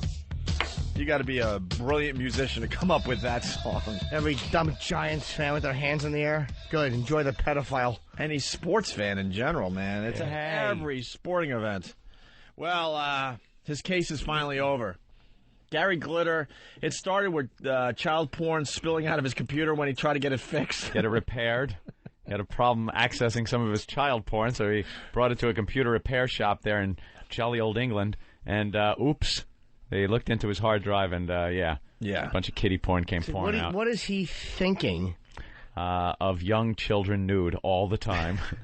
To bring your kiddie porn-loaded computer into a How dumb are you? He didn't know. The whole computer was just falling apart. You know what? He's an older man. He just doesn't know how computers work. He probably figures he puts it in a folder called KIDZ. No one will know what it is. You fucking old dope. You know, old people have no grasp on computers. 1 through 57 folders. They just don't know how easy it is to find stuff. And then somehow he escaped those charges. They didn't get him on those because he ended up in Vietnam. Yeah, but I think he did do a little time. He did do a little time? Or had to pay a huge fine, or he's on probation. Something happened. He got in some trouble. He pretty much got out of it, though. Yeah. Let's be honest. And then he went into Vietnam and started having sex with kids. Which is just known. Vietnam, Cambodia, that whole area, just known people who go over there. Yeah, well, there's one area in particular. Yeah. Mekong Delta. It's a nice little area. And he went over there, had sex with some kids. And they caught him. And you run into these people every once in a while where they go, "Hey, I'm taking a trip to Vietnam. I want to crawl into one of those foxholes and stuff." Sure you do. Yeah, you do. You want to crawl into a foxhole with no hair on it. But I love these people that they don't think you're onto them. You're going to Vietnam to see the sights. Are you? Unless you were a soldier over there fighting and you need some kind of closure. Right, and you're looking for an old body part or something like that. There's no reason to go to Vietnam as a tourist attraction. Oh, look, they'll call up, too. No, man, I went to Vietnam, and we went down some river, and, did you? Did he say he was there to help the Vietnamese? Vietnamese. Because inside every Luke is Gary Glitter trying to get back in. Well, it's over. Gary Glitter sentenced to 3 years. Yes. 3 years and fined a bunch of cash. Oh, you know what? I'm now distracted. What's that supposed to be? Some kind of sick joke? We'll get to the Gary Glitter story. But you better get your head and your ass wired together, or I will take a giant shit on you. Thanks, Eric. But we'll get back to Gary Glitter in a minute. But here's the article I was talking about. I never forget. Wow. I never forget. I'm stunned that you found this. Was it Linda Stasi, or this is the Adam Buckman? Yeah, this is the reason why I will spit in Adam Buckman's face as well. You have to hawk up a lot of loogies. Yeah, but you don't remember this stuff being said about us? Yes, I do. I just never remember who said it. This was the worst thing ever said about us in general. It was public. It was an article dated August 17th, 2002 by Adam Buckman of the New York Post. Everyone knows about what we did, the Sex for Sam thing. Okay, we got fired, blah, blah, blah. Google it. The headline reads, "Run 'em out of town." Mm-hmm. Why don't you read this, Anthony? Because I don't think I'll be able to get through this. Firing is too good for them. Instead, Opie and Anthony should be coated in tar, rolled in feathers, tied to a fence rail, and transported to the bank of either the Hudson or East Rivers, whichever is closer, and pitched into the current. Oh, well, that's kind of like, up in the air as to where he's going. That could be taken a couple of ways. Absolutely. Holy shit. That might sound extreme, but what else do you do with such people? Complaining about them only emboldens them. Publicizing their pranks, no matter how repulsive, only draws more listeners. The only way we're ever going to get rid of them is to pick them up and literally throw them out of town. So basically, he's suggesting to his readers that we should be killed. Pretty much like, again, if I could bring up the pitchforks and torches like Frankenstein, we should be chased down by an angry mob and either killed or removed from town. Right. Wonderful.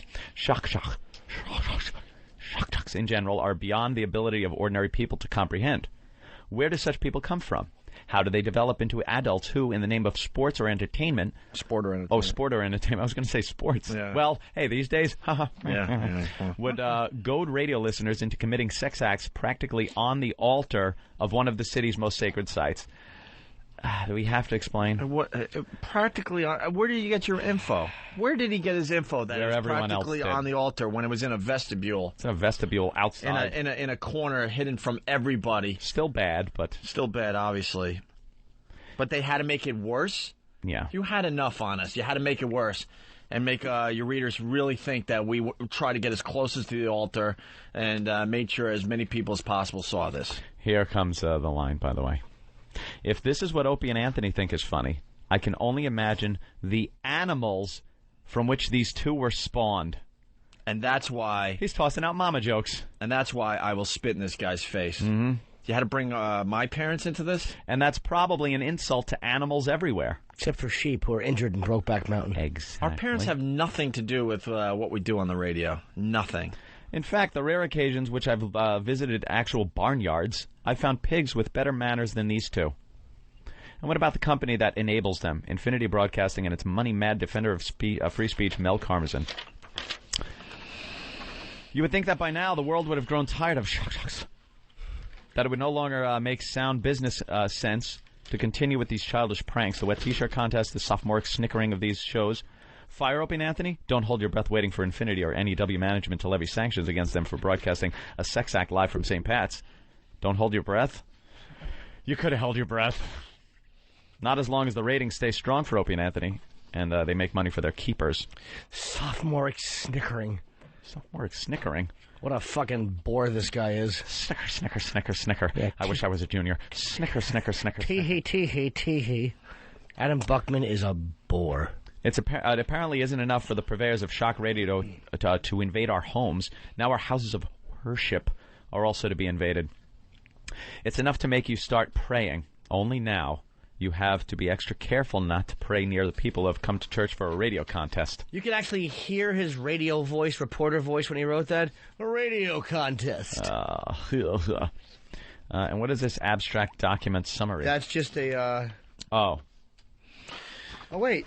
This must have been how he... that's Linda a little Stassi. Summary. Here's Linda Stassi's article. Yeah, read Linda Stassi. Linda Stassi has an opinion.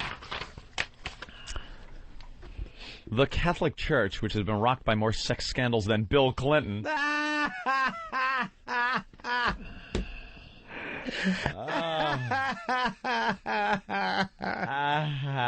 That's a lot, Linda. Well, almost.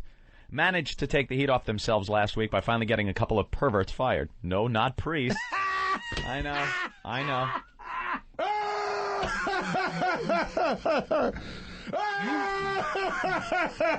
No, not priests. That's why God invented rehab, medication, and meditation. Ooh, old school. The firing Fuhrer, concerned rabid radio retards. I just like to call that the 3 R's. Yes. The 3 R's, O and A. Rabid radio retards. I can see just mongoloid heads foaming at the mouth, broadcasting and trying to bite people. 2 headphones sewed together because they're big fucking heads. They can't stretch it.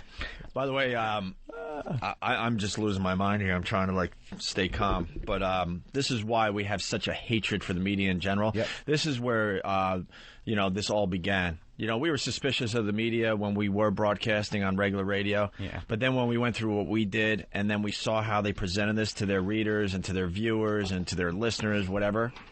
I just could not believe it, and I never forgot.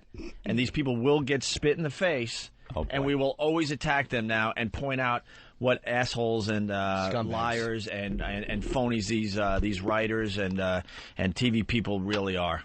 I didn't read the title to this. Good riddance to radio cancers. Good riddance to radio cancers. We were just in remission. It was a good cancer. We're back. Is there a good cancer? Because that doesn't make sense either. Good riddance to radio cancers. Yeah, well, we had a lot of people that really, really, really enjoyed what we did back then. Well, and we have a lot of people today that really, really enjoy what we do on a regular basis. That never matters. We were a malignant tumor on radio. We make people laugh, we entertain people, and we make them forget about maybe their lives that aren't that great. Their worries in their lives. We have done a good thing over the years. The firing Fuhrer concerned rabid radio retards Opie and Anthony, 2 of the most mean-spirited women haters ever on the air. Now, come on. Steve C? Absolutely. I'd put him ahead of us. Certainly. James Norton? No, I'd put him ahead of us. I love women. I just tease them because physically I can beat the shit out of them. And she's all brave. Lines like that. She's all brave hiding behind her typewriter because I'm sure she still types out her columns. Hey, here's what she says. I'm all for free speech, pal. That's how I make a living. But you lose me when you think breast cancer is funny. How about if you think it's hot? We've never said breast cancer was funny. My God. At least not on the air. Never. Jesus. This is what annoys me. That's how I make my living. Really? Yeah. You politically correct dope by copying to the PC ideology and saying little people? Yeah. And then not admitting what that midget show is about? That's how she sleeps. Yeah, that's your free speech, you sellout? We all got to snooze at night. I sleep very well. I don't. I have no problem with what we do. New mattress. But that's not why they were given the boot. Yeah, but she doesn't even explain but you lose me when you think breast cancer is funny. Yeah. So obviously she heard something on our show. What was it? She gets to it. What was it? Oh, she does? Yeah. Uh-oh. And then I'd like to point out, just what a hypocritical pig she is. All right, go ahead. No, yeah, let's get to that part first. It took a radio stunt that went sour. I remember it was a good radio stunt, and Opie left it out overnight, and it went sour. That's right. I'm sorry about that, Anthony. Sour. As one of their jokes to do the deed. What? Oh, wait. Yeah. It took a radio stunt that went as sour as one of their jokes to do the deed. Right. The two geniuses. Wow. Why? Hey, geniuses isn't in quotation marks. Well, that means we really are. That means we really are. We really are. The two geniuses offered points to any equally dopey, nearly as unattractive half-wits willing to have sex inside St. Pat's. Nearly as unattractive. So you guys are dumb and ugly. Right. Fat woman with a mullet. She's fat with a mullet. Linda, I'm ugly. You'd love for me to bang you. Yeah, you could have said that to me, too, Up. A couple of... why didn't she put a couple of out-of-towners? She's, like, speaking regular now, like dirty in the gutter. Yeah. This is her gutter talk.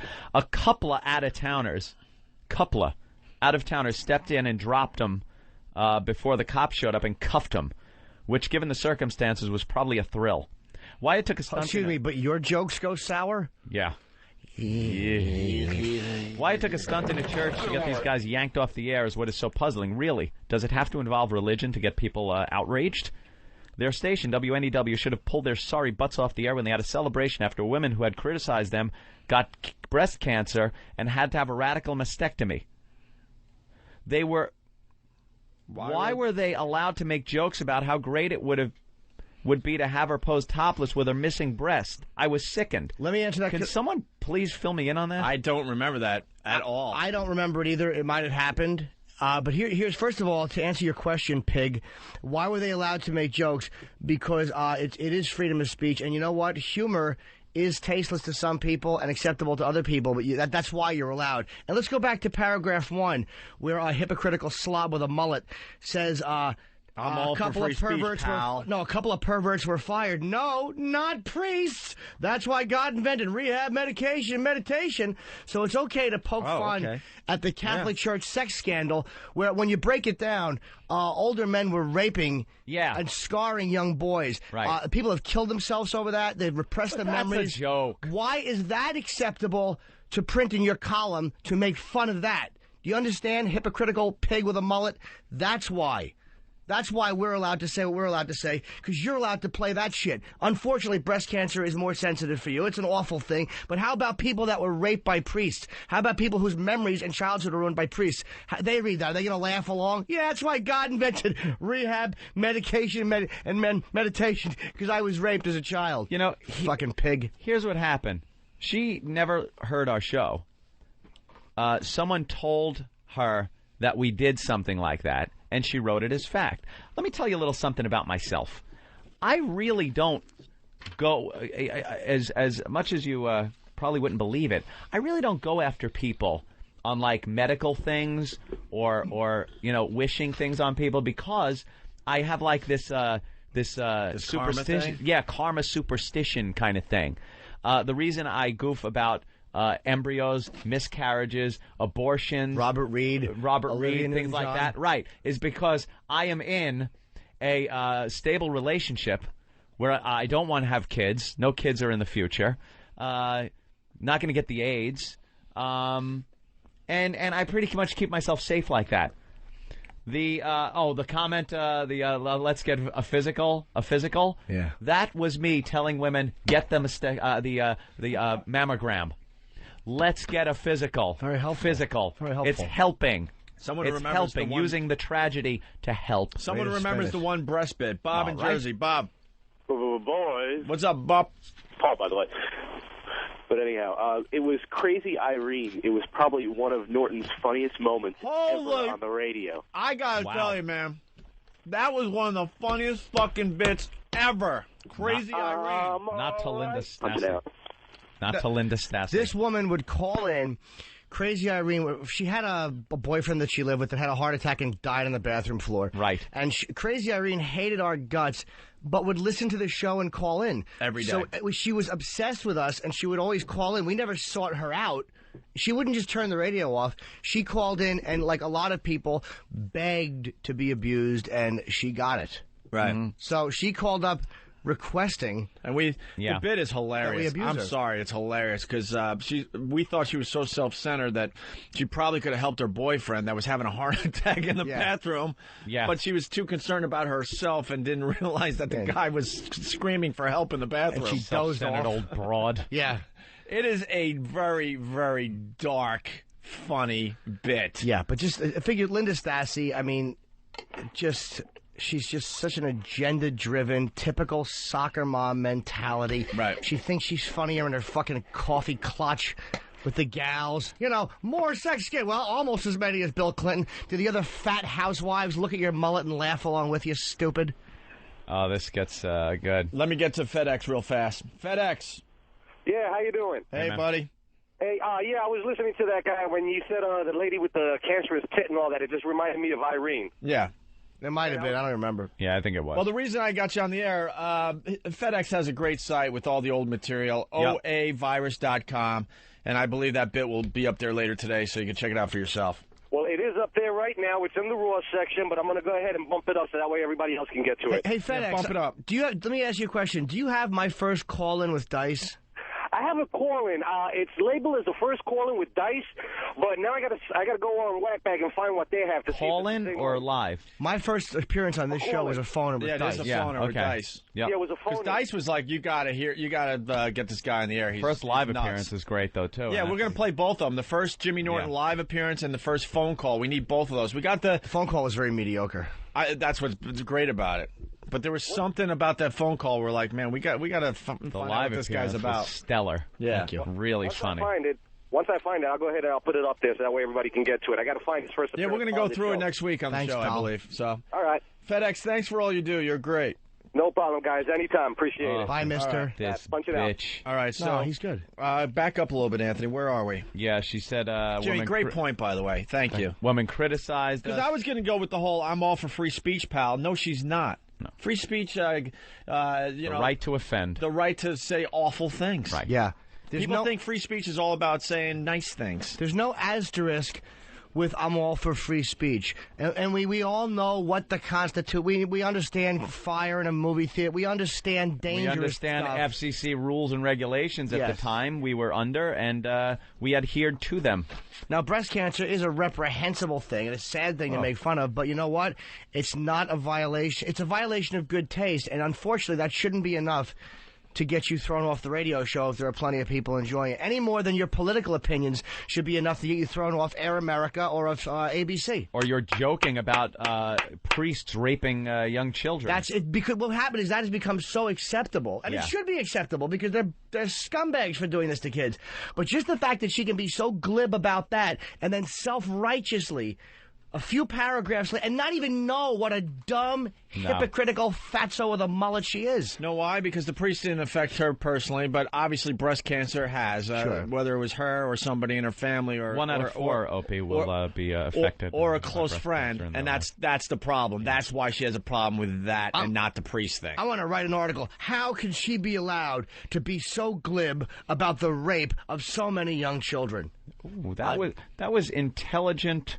Typing guy. Yeah, well, that was computer typing. That was Shorthand Jimmy. That's my name. Shorthand Jimmy from Whackbag. Pew, pew, pew. Woman criticized them when she got breast cancer and had to have a radical mastectomy. We joked about it. I was sickened, says Linda. All right. Sassy. The next time I tuned into the show, the second and last time I tuned in, which I had to do for my day job. Oh, okay. So she's justifying that, look, I had to. This is my job. They were asking moms to call in and tell them what disgusting things they do to score a couple of Britney Spears tickets for their kids.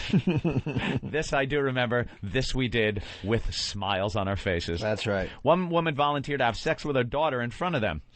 They thought that was just great. Yeah. I don't know what happened because by then I was projectile vomiting and forgot to bring a radio into the bathroom with me. Do you think that's really what happened?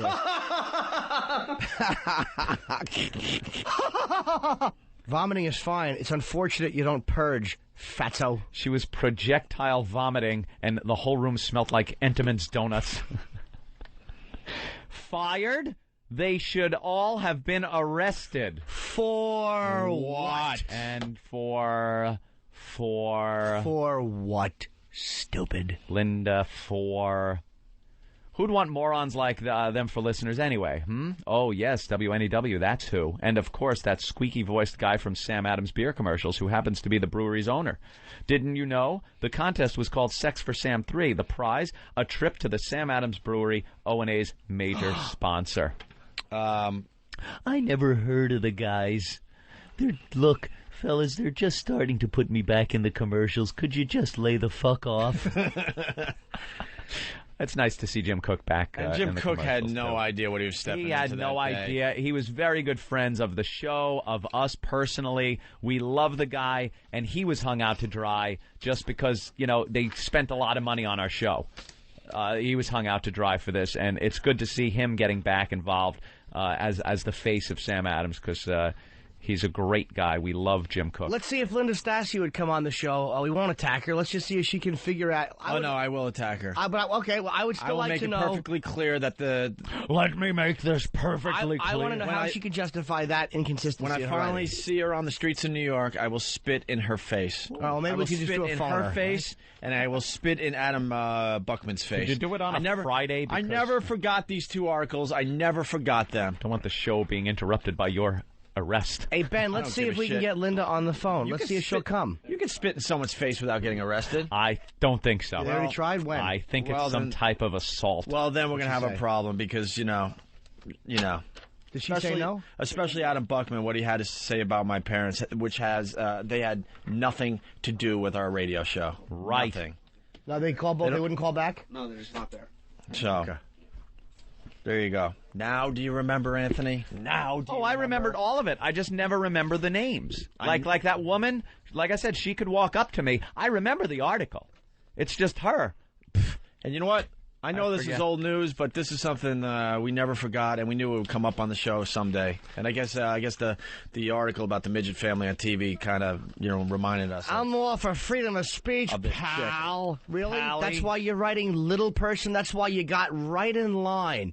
When you know what the show's about, stupid. It's an exploitation freak show of course it is. Of midgets. Midgets. I'm short and my son's tall. Roll the cameras. Look at that.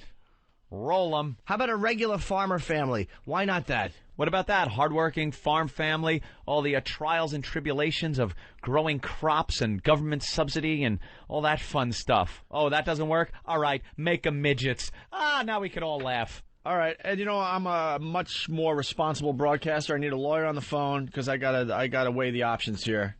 What happens if you spit in someone's face? It's assault. It's assault and battery. It is. Yeah, you can't. Yes, it is. You can't do it. It's assault and battery. How much time do you get? You could get up to probably 5 years max. Big fine. You probably just get a big civil fine. suit. How much of a fine? $50. I would say the fine would probably be in the tens of thousands of dollars, but the civil suit could be in the millions. It's worth some kind of dignity to me. thing. It's worth $10,000. Jimmy Norton, I bet $25. Hard on, $25. You're not allowed to spit in someone's face anymore. When were you, Ope? Unless it was the blacks in 1910. What are you talking about? Like it was just recently frowned on. Could you actually, before you spit in their face, hand them a deposition from me that says I am in no way involved in the saliva throwing that will ensue? Neither is my corporation or our joint corporation. That's right. Or Jimmy Norton, but you can put that I think it's funny. Okay. It is funny. Well, he will admit it is hilarious. And this is just me talking. This is what I want to do. I don't want anybody doing this for me. Oh. No, I'm dead serious. No, I'm not. Nice pest loogie. No, don't do that. No, of course not. Stop I swear it. to God, do not do that. Don't even joke. Emails are fine. You can, if you disagree with someone's opinion, you can certainly send them emails. You get these people though, and they hide behind, their computer and stuff, and then you got the lawyers that protect them. Sometimes you just want to take them out back. This doesn't work very well. Hiding behind my computer.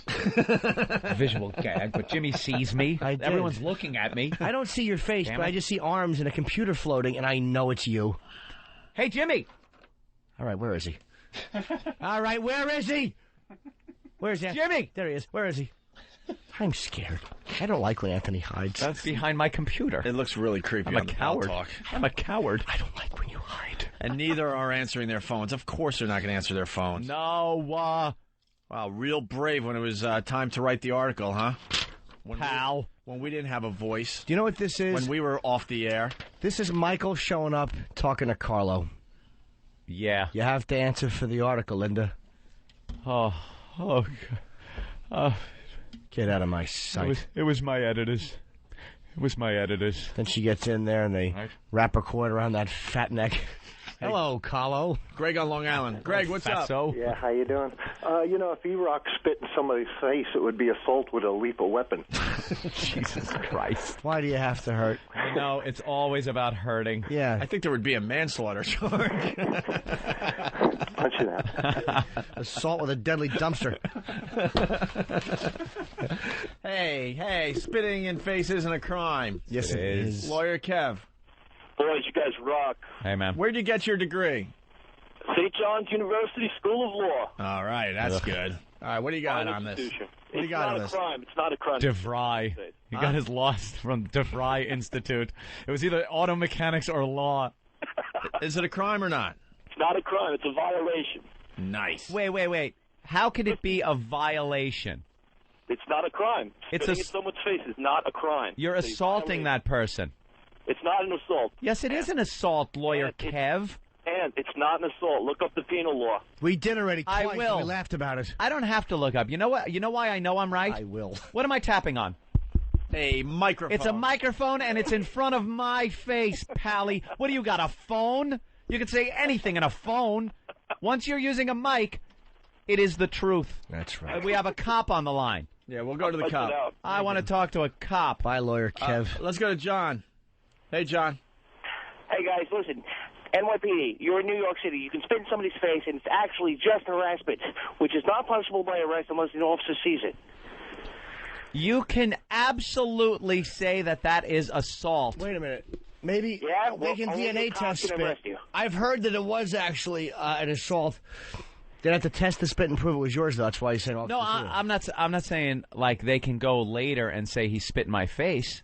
I am telling you the truth. If a cop sees it, to actually have injuries for it to be an. That's what I was thinking. You could assault someone without touching them. Dude, are you a cop? Yes, he is. Yes, absolutely. I'm telling you, try it. Push somebody down the stairs. If they don't get hurt, it's harassment.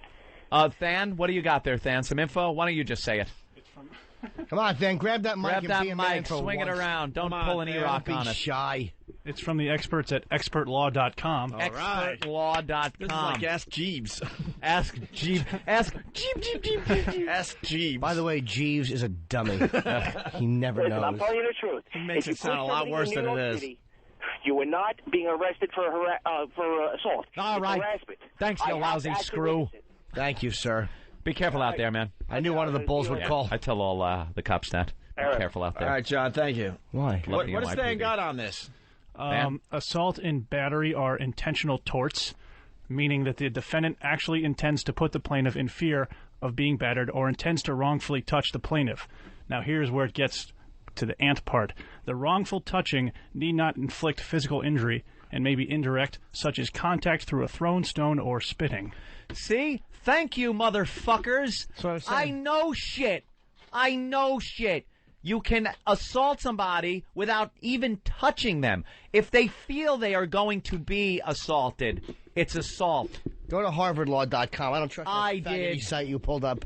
Fucking fanslaw.com. It's your new site. Stinks.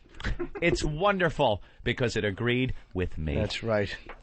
Well, that's what I would like to do. Can they fix this mic? Watch. When I let it go, look what happens. So, Why would they fix it? Is there a reason they would actually fix something? The other day... Jimmy, lick underneath the bottom of it, and it'll stay right where it is.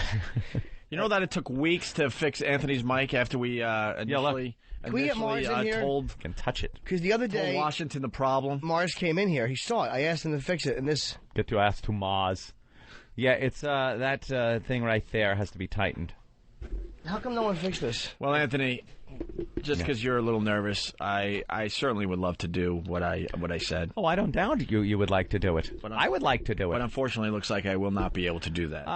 The spitting without thing severe consequences. Might be an assault charge and then a civil case, which could drag on for years. You'd have to get in front of a press conference. You'd have to hold a press conference. I did not spit in her face. I am being harassed by her. Hoo-hoo.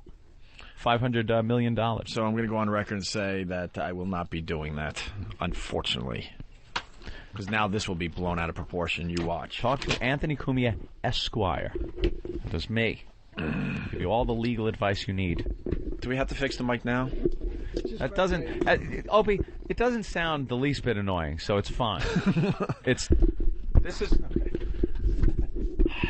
I have no problem with that sound. We're about to talk to Michael Harrison from Talkers Magazine, asking him why we're not one of the top 100 talk shows in America. And as we talk to him, I'm sure you'll hear. Well, no, it's frustrating because like you're talking, you know what I mean? It's like every time you talk or you gesture, you gotta grab the mic and grab the mic. You're trying to kick your feet up and relax, and you gotta grab a mic as it drifts off. No, but even when I'm sitting up. Let me see what happens, Jimmy. All right. I got an easy solution. Watch what Watch what I do. No. I think a wedge. Watch we what drive I do. a wedge into Watch what the... I do. Excuse me. Oh, I thought Jimmy was getting product placement on Pal Talk. Excuse me. Blocking that? No, I tried that. I put cereal boxes in front Here's what you do. Here's what you do. Look, listen to me. Listen to me. I know everything. I don't want to listen to you. I do. Lift the fucking thing out of the prong, and then wrap 3 things of tape around it and shove it back in. It's called a shim. It'll work. A what? Trust me. A shim. What is that? You must shim the pinion point. Ew. What the hell? That sounds very dirty. There you go. Derek's doing it now. Why don't you go Go shim. She's shimming a point. Wait, what now is it, shove Anthony? it in. What is it? It's a shim. And shim the what point? The pinion point. What's a pinion point? It's where it pivots. You might have too much shim in there, my friend. So why wouldn't you just call it the pivot point? Because it's a pinion. Eric, that doesn't have an opinion. And neither does the fucking guy talking into it. You know, I just want to just leave the mic so I can just talk. Well, that's good. It works like a brake shoe. There it is. And how do you know it's... There you go, my friend. How do you know it's called a pinion? A lot of mechanical stuff I see on, what is that, Discovery Channel. Forget Aristotle and fuck Socrates. Here comes Professor Anthony. All fixed for my pal. It's just a little easier when you're talking. Cause even when I know I'm relaxing right now, my feet up, and my big cock just kind of cooling back. But sometimes I sit up and it does the same thing. It's just like you want to just talk and like Ope has his hands folded, Ant has his hands. Everyone has their hands folded like boys. Yes. And sometimes I want to fold my hands. I'm trying to stay calm so I don't choke myself. Why would you? Choke yourself. Don't do that. That was called, and I'll be politically correct here. Yeah. But whenever you're in construction, man's shaking his head. He knows what's coming. In construction, a lot of the blue-collar guys out there that work for a living out there in the field. February rigging. No, right. It's called February rigging. And you could use whatever you got in your toolbox or anything to make the job work. And you just February rig it. All right, why don't we... And I never noticed how weird Anthony says February. February. Let's go to Rob the Trucker. Hi, boys. Hey, Rob. Yesterday afternoon, yesterday right before the show was over, they had on the pad data, Opie called Than a bitch. I just wanted to give props, where credit is due. Opie called Than a bitch. Than a bitch? Yeah. What was the other thing that was on the pad data? I think it was yesterday. Something I'd say Iraq? data, by the way. Data? Me too. Data. Data? What was the thing that was on there yesterday? I don't say aunt either. Right. My aunt. It's an ant. It's Derek. It was E-Rock is a cougar hunter. Yeah, that was on the pad data. Yeah, you gotta look at yesterday. You gotta look at the pad data every once in a while. E-Rock is a cougar hunter. They're getting very creative. Yes, Derek? And E-Rock moonlights at Chippendales. They can now abuse E-Rock. All right, Rob. Thank you. That's great. That is really funny. Hey, could you cue the Gary Glitter music? Let's bring this full circle here. Oh, I forgot we weren't. We started the break with Gary Glitter. Wow. Gary Glitter sentenced to 3 years, Anthony. Yes. They finally got him. Now, after the crimes he committed, you think only 3 years. But doesn't seem like a lot. When at first they were saying life or death. That's right. They were gonna kill him for this. A Vietnamese court on Friday sentenced former British glam rocker Gary Glitter to 3 years in prison for molesting 2 Vietnamese girls, with the judge condemning him for disgusting and sick behavior. Glitter, 61, whose real name is Paul Francis Gadd, was found guilty of committing obscene acts with 2 girls, ages 10 and 11, at his rented seaside villa in southern last year. The former rock star showed no emotion while the verdict was read, but threw the court into disarray by proclaiming his innocence afterward. Oh, dear. I haven't done anything. I'm innocent. It's a conspiracy by you-know-who, Glitter shouted. Oh, that's convincing. Apparently referring to British tabloid newspapers that had tracked down his presence in Vietnam. Reporters and onlookers allowed into the courthouse in southern province to hear the verdict following the closed 2-day trial pressed toward Glitter in a scene of pandemonium as police fended them off and escorted him out of the building. The judge said Glitter would be deported to Britain after serving his sentence. He was also required to pay compensation of $320 to each girl's family and court fees. Righteous bucks. Vietnamese money must be worthless. Completely worthless. How do you come with 320? 320. Was 400 outlandish and 300 just didn't seem right? The girls have to go back to their families, just beat up with $320 in their pockets. I'm sure her brother rode her over to Gary on a scooter. Of course he did. The court, in its verdict, cited graphic testimony from the girls that Glitter had fondled and molested them multiple times at his rented home and in nearby hotels. We have one of the girls. Where did Gary Glitter touch you? My vagina. Oh. Caring for children is to care for our future, but Gary Glitter's acts went against this, said Judge. Back down, The third.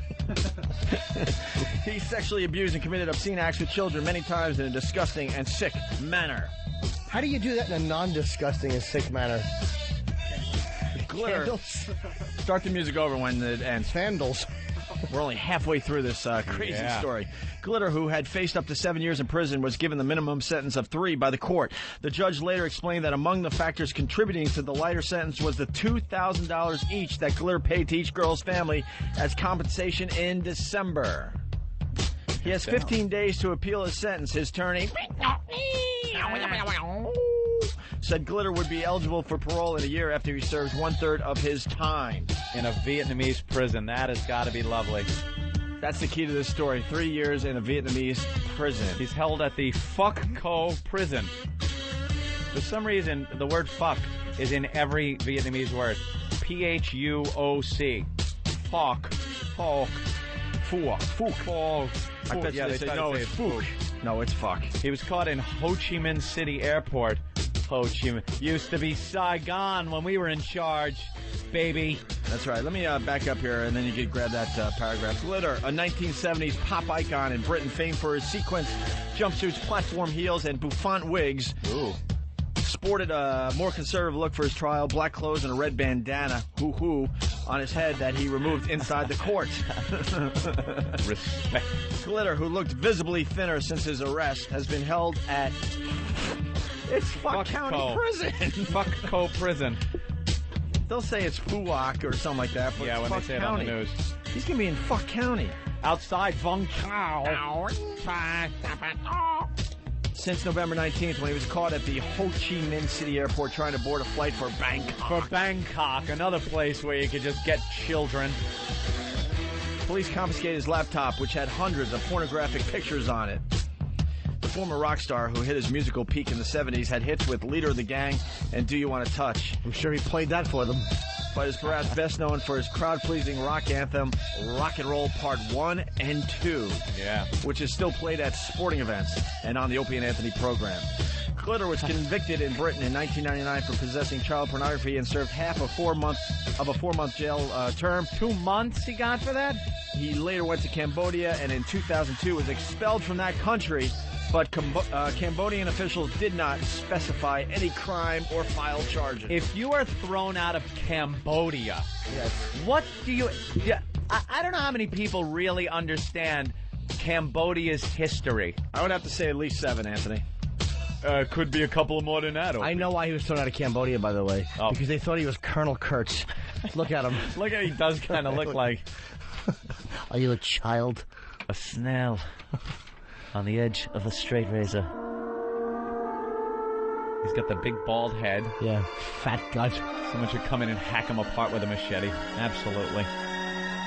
You want to know the exchange rate in Vietnam? Saigon. I can't believe I'm still in Saigon. They teach young men to drop fire on people, but won't allow them to write fuck on their airplanes because it's obscene.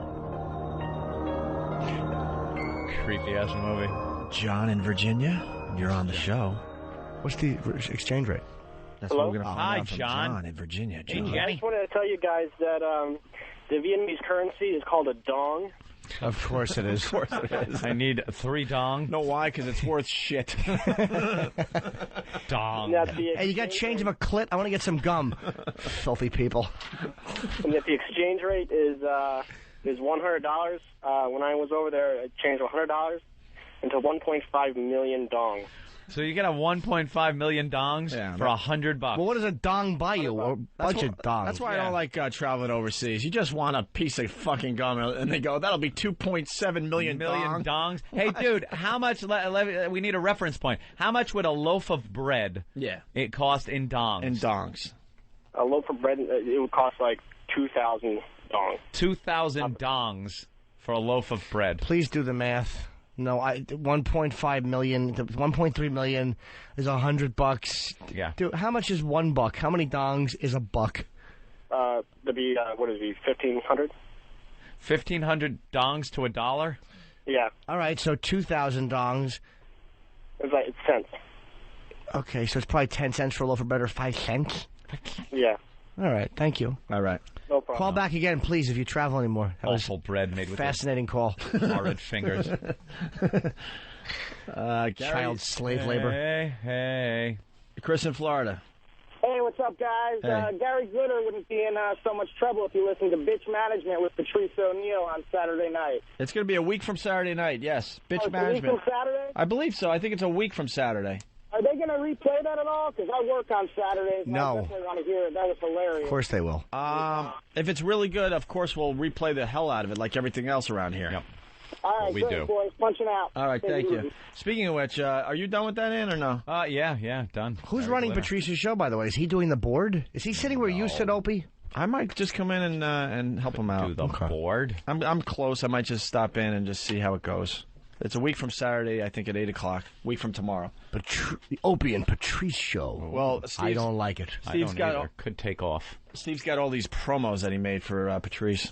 I'm a big, arrogant, big mouth fucking asshole, right? You are rough, man. And I don't fuck with ugly bitches. Patrice just keeps his women in line, man. A good relationship is always one where the girl is a little bit insecure. That is some philosophy, man. Bitch Management A happy man is a happy relationship. with Patrice O'Neill. A happy woman is a miserable man. But women don't even know how they want to be treated. They're goofy. Wow. That's kind of a normal promo, right? Yeah. For what he's going to do. Here's anher normal promo. I'm getting to something here.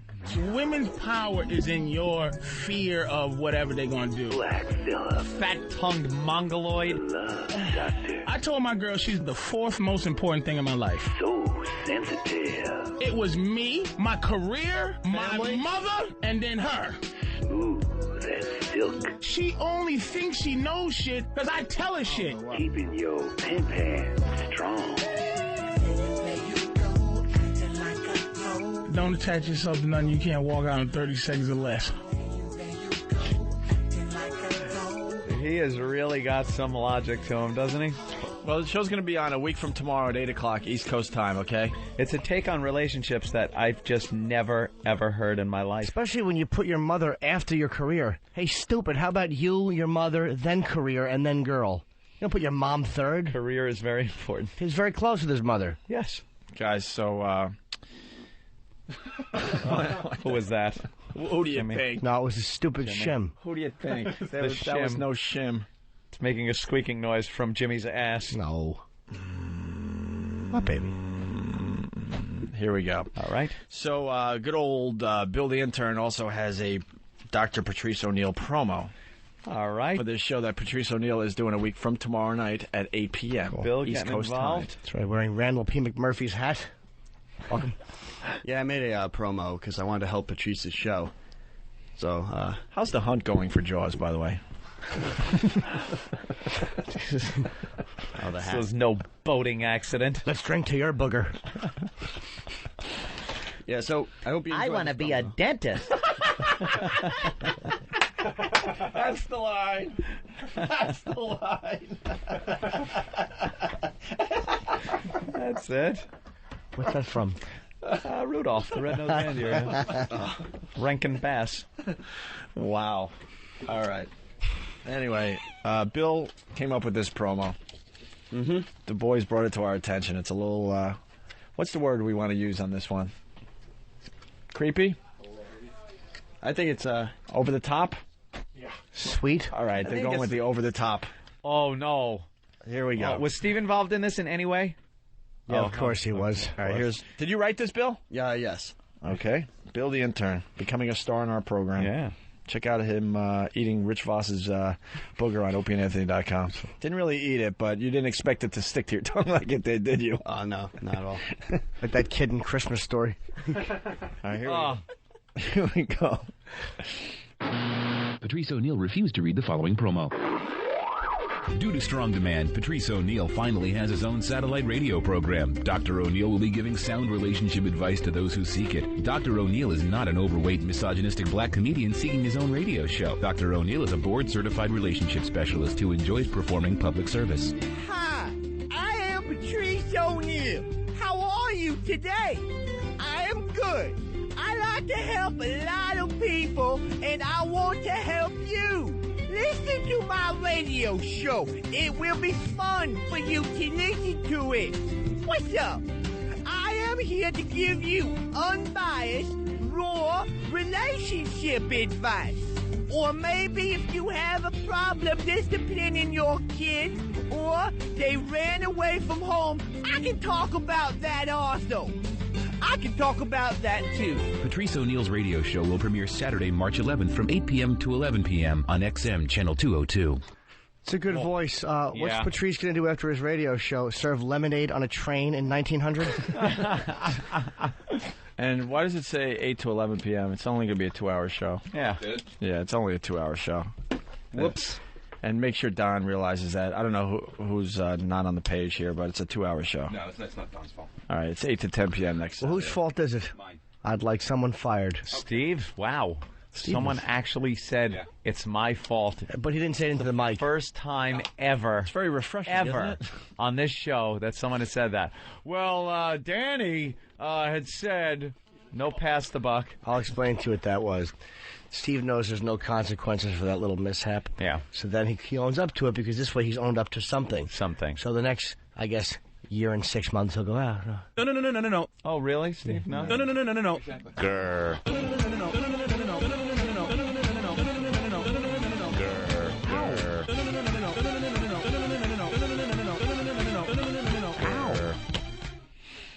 Love the Steve song. My fault. So what was that promo about? I'm just trying to... I don't know, Bill. I told Bill, and he is trying to be more creative. He's trying to, present a little bit more information than promos. So, yes, I know, Jimmy. I'm trying to throttle back on the fucking hand usage. I'm glad you pointed out, though. So he brought it. I don't understand Jim's promo. So you all Bill's enjoyed promos. it, though, right?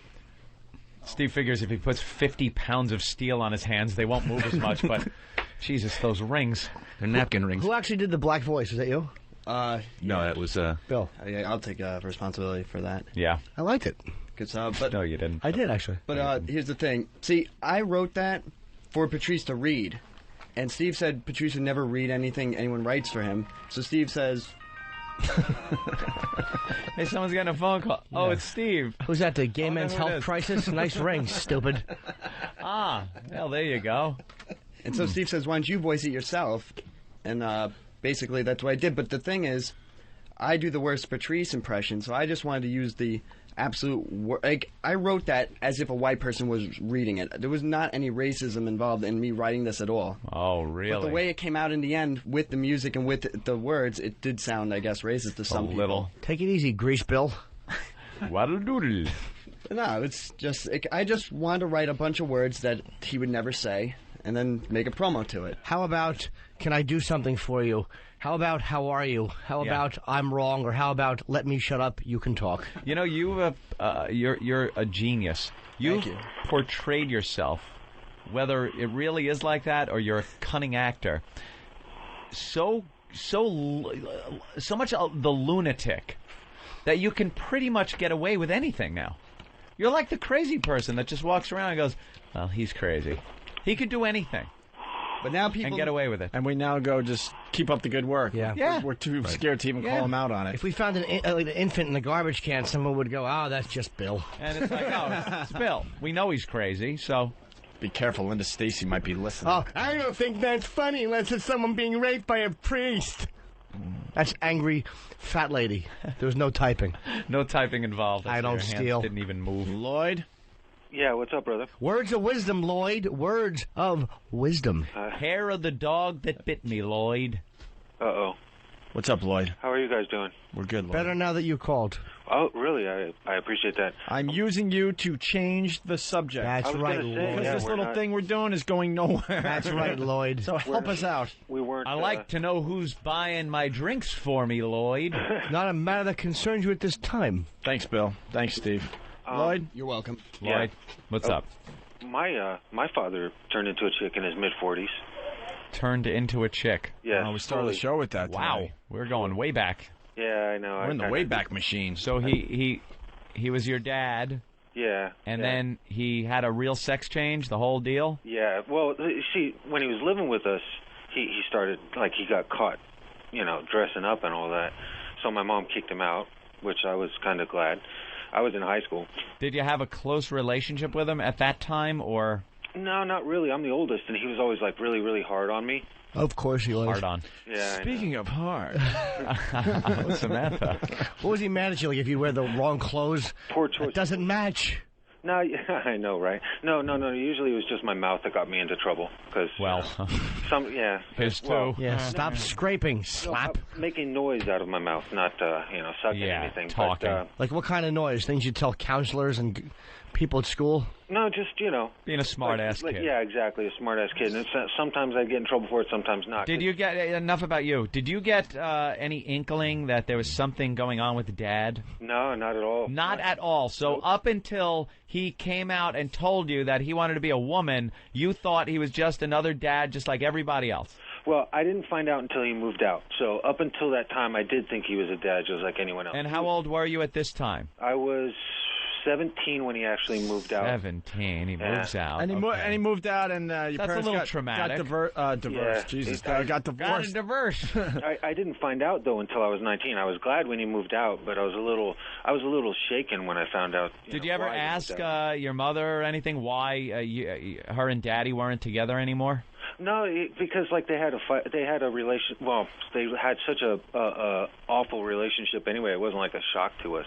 My dad was an alcoholic and a big pothead. So Well, when you hate your cock, you gotta drink. We'll Yeah, I start know. big There fights. all the time. He'd look at her panties and scream, "I want one of those." She'd cry in the corner. he got a. He was sober for like 5 years, and then he chose another addiction, I guess. He took this one all the way instead. Girdles. So how'd you find out? He'd need one. Yeah. I found out on my birthday of my 19th birthday, I found out because my father. Happy birthday, son. birthday, son. I don't have a car. Love, mommy. That's why I remember the story so His well. dick and balls was in a box wrapped up in a bow. Here, remember, dear old dad. Put this in a catcher's mitt and look This at is it. why I was so mean to you. I know, right? I would assume that was probably why, fighting himself and stuff. All right, so you're 19 years old. It's your birthday. Walk us through it a little bit. How does it happen? Okay, so I've got a babysit. I'm the oldest, as I say. My brother at the time was 13. My sister was 6. No, 9, sorry. No. Yeah, not important. But anyway, my father went to a party that night. I babysat my brother and sister, and then when he came home, there was just he wasn't good at cleaning off the makeup, let's say. Oh, no. A little lipstick left on, some eyeshadow. Yeah, exactly. Like just Little enough so that I rouge. knew there was some on there before, and I was like, Well, what kind of party is Dad going to? Yeah. exactly. And I even remember like I actually went home and grabbed a book because I like to read, as probably many people do, and I actually told myself I'm not going to think about this because I'm going to go nuts, and I started Wow, you reading. try to just put it out of your mind. Completely. Right. And I never do that. I'm not able to. I'm an OCD guy, so like normally it just sticks in there, but that was eating at you. It's eating at you. OCD. And then like, how do you know? How is it verified? When is the moment that? Did you ever have a talk with him? Yeah, we did have a talk, but I found out on my own before that. And how did that happen? I had a key to his apartment when he went out of town for a while because I wasn't getting along with my mom. Uh-oh. Yeah. Go live over Dad Mom's house. Exactly, and this was after my birthday, so I was thinking, okay, my dad's doing something weird, and I figured, I was going to do some snooping because I figured that his privacy was less important than me knowing, my father is... Right. You wait it out. You go over his house, and what's the first inkling? A birthday card with him dressed up as a teenage girl.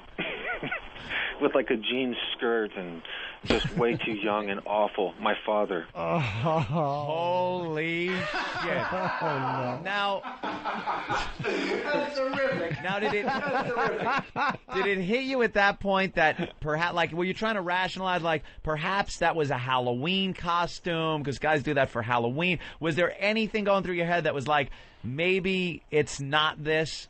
No. At when I saw the lack of cleaning on his face, right, it all started adding up. Right. Yeah, and then when I finally actually saw the picture, it was more like confirmation then.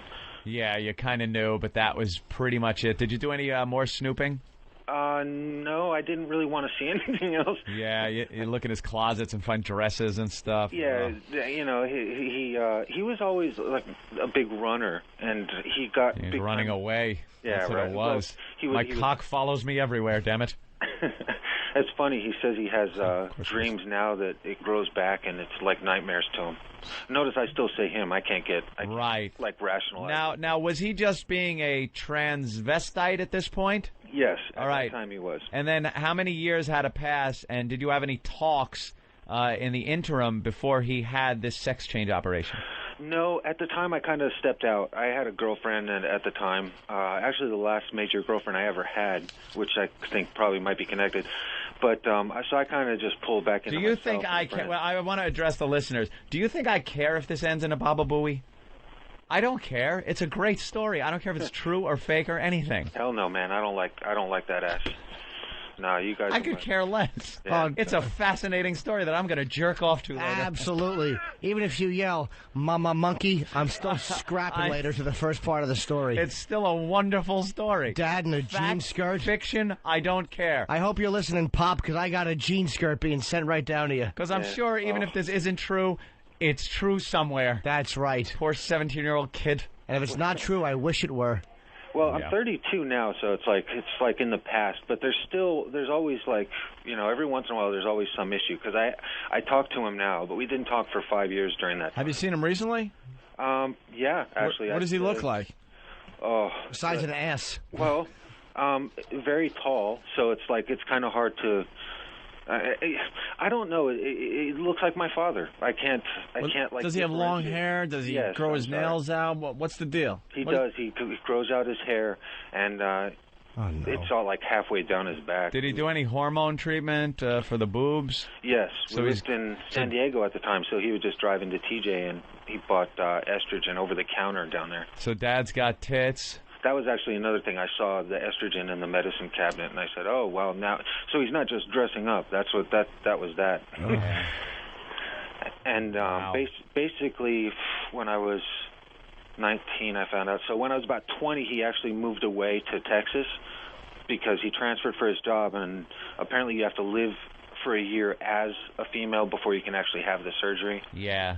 And because they want to make sure that you're ready to have your dick, through it. Dick cut off. Which makes sense, and I guess he was pretty serious about it. I mean, I haven't seen the proof, but I would assume. Yeah, you never asked Dad to see his new vagina? No, I asked enough questions, though. Like I found out that they have to stretch it out with fake penises for the first 6 months after having it.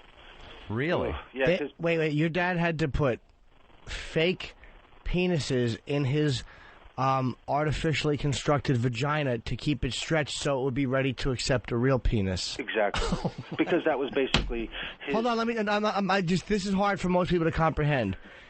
Your dad would probably sit back, the guy that used to drive you to like baseball and Little League, yes, and put a fake penis between his legs, wishing it were another gentleman. Oh, my goodness. Actually, at the time, I think it hurt, but, but it would probably hurt good. It was to stretch out the wares. Wait, Jimmy, I don't really understand what you're saying because I'm a little slow today. I'm a little tired. Could you tell me that again, please? This guy's dad, when this guy was 19 or 20, he realized that his father, the guy that took him out back and taught him to swing a bat and taught him about the birds and the bees, would probably hike up his skirt and insert a fake penis because he'd had his genitals sliced off, right, and constructed twisted inside out. Okay. Yeah. Yes, I apologize. You're right. Made into a vagina. Yeah. And so he could accept finally a real penis. He had to stretch his new vagina out with fake penises. And through the magic of radio, I got audio. Oh, you do? Let's listen in. I'd love to hear it. This is a painful procedure.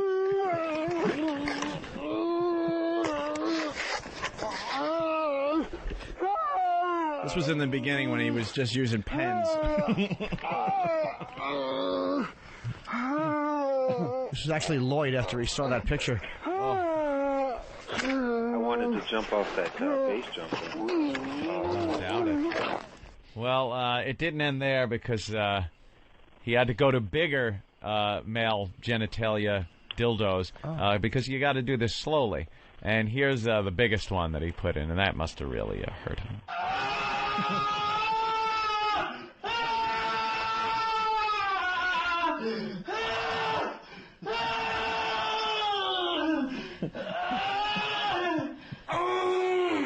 Oh, motherfucker! Okay, terrific. Wow. Well, and he was talking to these fake penises. I don't know, maybe to help him out. I don't really get this one, but... Don't stop treating me like a whore. Oh, that is really a sad story. It's unbelievable. You talk to him now, though? Yeah, we get along. I'll never jerk off to dildo again. No. What do you guys talk about? What besides the obvious pink elephant that no one addresses?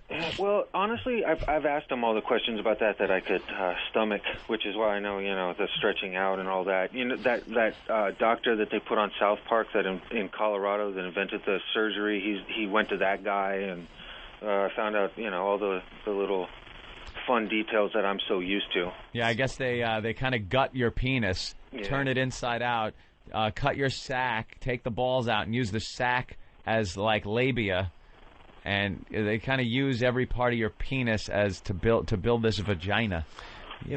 I wish if my dad and I had that conversation, I'd ask a lot of questions, and they would all sound like, "What the fuck is wrong with you? Why?" Well, I want to thank Lloyd from Thanks, Long Lloyd. Island for being so open and honest with us. It sounds like it's been a tough life with Dad changing into a woman. That's gotta be. It's okay now. I mean, in the end, how does it make you feel? I mean, I think a lot of people need to hear that. Well, honestly, Oh, jeez. The guy poured his heart out there, Opie. Although, how much can you hurt this guy, really, by hanging up? Ooh, you hung up on him. His dad cut off his dick and walks around as a woman now. Ooh, you hung up on him. That'll show him. He's actually jealous of Greg, Bobby, and Peter's dad. At least he still wore a suit to work. Actually, Lloyd, thanks, man. Lloyd, that was a good story. That's something that you don't hear every day. Let's go to Rebecca in Utah. Rebecca. Hi, guys. How you doing? All right. Hi. Hello, Robert. Rebecca. Rebecca, you're 34. That's right. And you know what? You guys have this all wrong. If Opie, Ant, and Jimmy saw me in a bar, all three of you would be hitting on me like no tomorrow. Well, I guess is that your picture up on that website? That is. Somewhere. That's your picture. I don't know. You kind of. I don't know. It's a weird Rebecca. little pose. What was your real name before you did whatever you did? I ain't saying. All right, you pre or post-op? Pre-op right now. The last thing I have to do is of course, the bottom surgery. That's it. The bottom surgery. Did you get implants? Yep, sure did. And hormone treatment? Yep, for 5 years now. Did the hormones give you full womanly hips? Not yet, and naturally that will never actually fully come, Of course, you'll always have a guy's pelvis in there. Are you still functional? No, not with all the pills that we take and stuff. It's basically almost the same thing as chemical castration. Do you hate your penis? I have since I was 6 years old, and that's why I say you guys have got it all wrong. It's not about the clothes. It's not about sex. It's not about being gay. It's just about knowing the fact when you were born or you were very little that you've hated your body ever since you could remember. Something... Now, transsexuals have, like, they're saying that I just don't see... I know nature makes mistakes, obviously, where there's a show about it apparently coming on that Linda Stassi enjoys. Yeah. So, obviously, nature does have fuck-ups. But to me, are you sure it's not just a psychological thing, like something really went wrong, or there's some type of a chemical thing that can be fixed, and you go, oh, I don't hate my dick. Dude, if it's at 6 years old... Yeah, a lot can go wrong by 6. Now, at 6 years old, I was like, what the hell is this? You start acting like that. He's kind of got the femme voice, You got the femme voice. Well, that's hard, too, because once your vocal cords develop, you can't take away anything you already have except for, of course, your penis. Yeah. Can you talk lower like a guy? Oh, absolutely. Give it a try. Say, hey, Opie and Anthony, what's up? In a guy voice. Hey, Opie, Anthony, what's up? Yeah, it's still a little gay on there. Can you say this? Hey, what year is this Saturn? Jimmy's heard that a few times, fella. Wow. So you're going. When are they doing the surgery on you? Oh, probably in about another 5 months. Another 5 months. So you've been living. It costs a lot of money. How much? Well, where I'm going to is Bangkok, Thailand, and it's about $12,000. You gotta go. You're going to Bangkok to get your dick removed. That's kind of weird, isn't it? Why don't you do it in the States where the doctors are a little better? Yeah. Because they're about $25,000. It's starting. So you get what you pay for. Yeah, you don't want to cut corners with your dick, sir. It's Asia. They're going to give you a sideways one. You know how that works. Oh, that's a rumor? It doesn't matter as long as it's gone. And now, have you ever been with a woman? Oh, yeah, I was married twice. You were married twice. I have a 16-year-old son. And oh, my dear sweet Jesus and baby Jesus. You have a 16-year-old son. Are you close? Absolutely, and we still are. Is it hard to kiss him on the cheek with the brown paper bag over his head? No, absolutely not. He actually defends me if anyone were to say anything, which most people don't because it takes them a long time to figure it out. Figure it out, really? Clues. Yeah. Dude, I actually wouldn't have known until you actually looked at me and said hello. I don't know. What about the ex-wives? What do they think there, Rebecca? Yeah. Come on, Opie, you know you want me. No, that's... It's no big deal, guys. No, that's all right. Give it a shot. Rebecca, what do the ex-wives think? Well, naturally they're repulsed because they want a full manly man that burps and farts and picks their butt, I guess. And you're a lady. Or just tinkles and stands at the same time. I bet your asshole is marking off days on the calendar till your surgery. Damn right. Oh, and another thing. All of us are nurses. Huh? I wear jeans and T-shirts on an everyday basis. Thank you, Jimmy. I thought it should have gotten more than that from you. I like You mean it. because the asshole's sick of taking the poundings? It's like it's going to be on vacation. I just caught that's funny. Phew, I thought I was bombing. Oh, that was damn funny. Thank you, Jimmy. I'm sorry, The asshole's going to move to a retirement community in Florida. Making plans now. I'm sorry, Rebecca. Wink, wink. What were you saying? I was just going to say I listen to you guys all the time, and the only reason why I called is because you seem to be obsessed with this topic the last couple days. They really are. We hit on things and drive them into the ground. No, we haven't, because there's a lot of stories on the news up here. Yeah, the teacher. The substitute teacher, and then the other guy that was doing payphones or something. Yeah, payphones at Grand Central, Yeah. and he was getting harassed and stuff. Two news stories in like the same week about it. Hey, Rebecca, what does your package look like right now? Because you're on a lot of hormones and Did stuff, it right? shrivel or? Well, it all shrivels up and shrinks up. Does it look like Stephen Hawking's leg? What? Old turnip penis. Yeah, what does it look like now? Well, it's the same thing, just a smaller version. It kind of looks like Jimmy, I guess. Sir, I happen to have a nice, baby, soft, smooth penis. Or do you mean my whole physical Means your being? whole body, yeah. That was hurtful.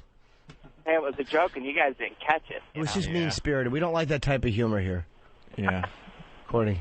All right, Rebecca. Thank you. Well, good luck. You got a website? Yeah, I gave it to your screener. Well, say it on the air. Would you mind plugging it for the audience, or do you want them going people to there? check it out or no? You know what? As soon as I say it, it's going to blow up. But Do you, anyway, do you want people to check it out? yeah, sure. It's QTEPEYE.com. Oh, my God. That means cutie pie. Oh, my God. Hello, cutie pie. Hello. What do you think, Jimmy? Oh, she's good looking. She's good looking? Jimmy says you're good looking, Rebecca. Of course, that was my point. There's some of it you would never be able to tell. Ever. No, not never. Yeah, I'd probably be able to tell. Not guaranteed. I've made errors. You got it. Besides the drool dripping down your mouth and stuff, you know. All right. You have a message board there. Yeah, but it hasn't been used in forever. So. Well, I think you better blow the dust off of it. Just like your No, penis. be nice, people. Yeah, There's no Rebecca's. reason to, Yeah, she's really. being open here. Yeah, All right. Rebecca's being very open. Let us know how it goes in Bangkok. When's your surgery? In about 4 months. I haven't set a date yet, but it'll be in about 4 months. I'll let you guys know when it's all done. Or All actually, right. I'll let you know when I'm headed out there. Hey, Rebecca, what exactly made you say to yourself, "This is the way I want to like change my life"? What exactly happened in your life where you said, "This is the route that's a that really I'm good taking"? question, Jimmy. Yeah, Jimmy, thanks. Well, Every time. Every time. I like that. That felt good. Randy in New York, what's up? Yo, what's up, guys? Hey, man. When did American Mess change to Depressing Family Tragedy Friday? It's Family Tragedy Friday on the Opie and Anthony program. It's kind of like American Mess over the phone, because Jesus. We were supposed to have a guy come in today and do stuff That with his is penis, bad. so I don't know what happened to that guy. What was he going to do with it? I don't know. Ask Ben or whoever set that one up. Maybe Steve set that up. I don't know. Ben won't know. Ben won't. Hey, you know what? Why don't we play this going into break? Yeah, I got pissed. The song we got earlier. Oh, yeah, that's a good one. You want to explain? Well, it's James Gum. James Gum, right. Singing Alice in Chains. Down in a Hole. Down in a Hole. It's perfect. And it's simple, yet funny. That's right. It's John S. in Hartford, Connecticut. I guess this song is available on opieandanthony.com already because people are loving this. We'll play this for a James second Gum time is today. a hero on this program. Check this out.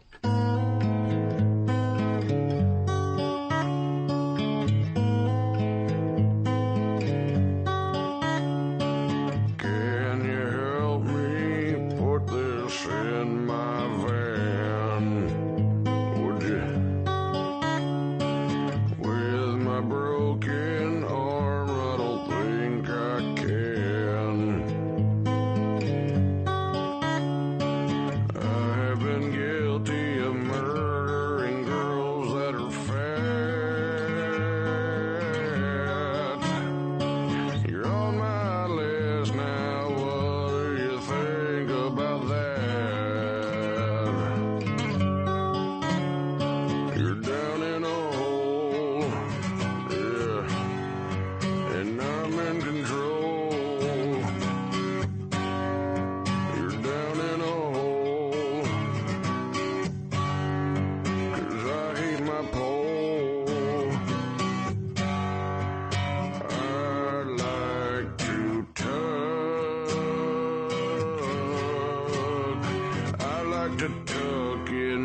junk. Frederica, great big fat person. You're down in a hole and it's all because you aren't thin. Now you're forced to put the lotion on your skin. Wait just a minute, was that just a knock at the door? I smell a cunt, it must be that old FBI whore. You're down in a hole, yeah, and I'm in control. You're down in a hole, 'cause I hate my pole. I like to tug. I like to tuck in my junk.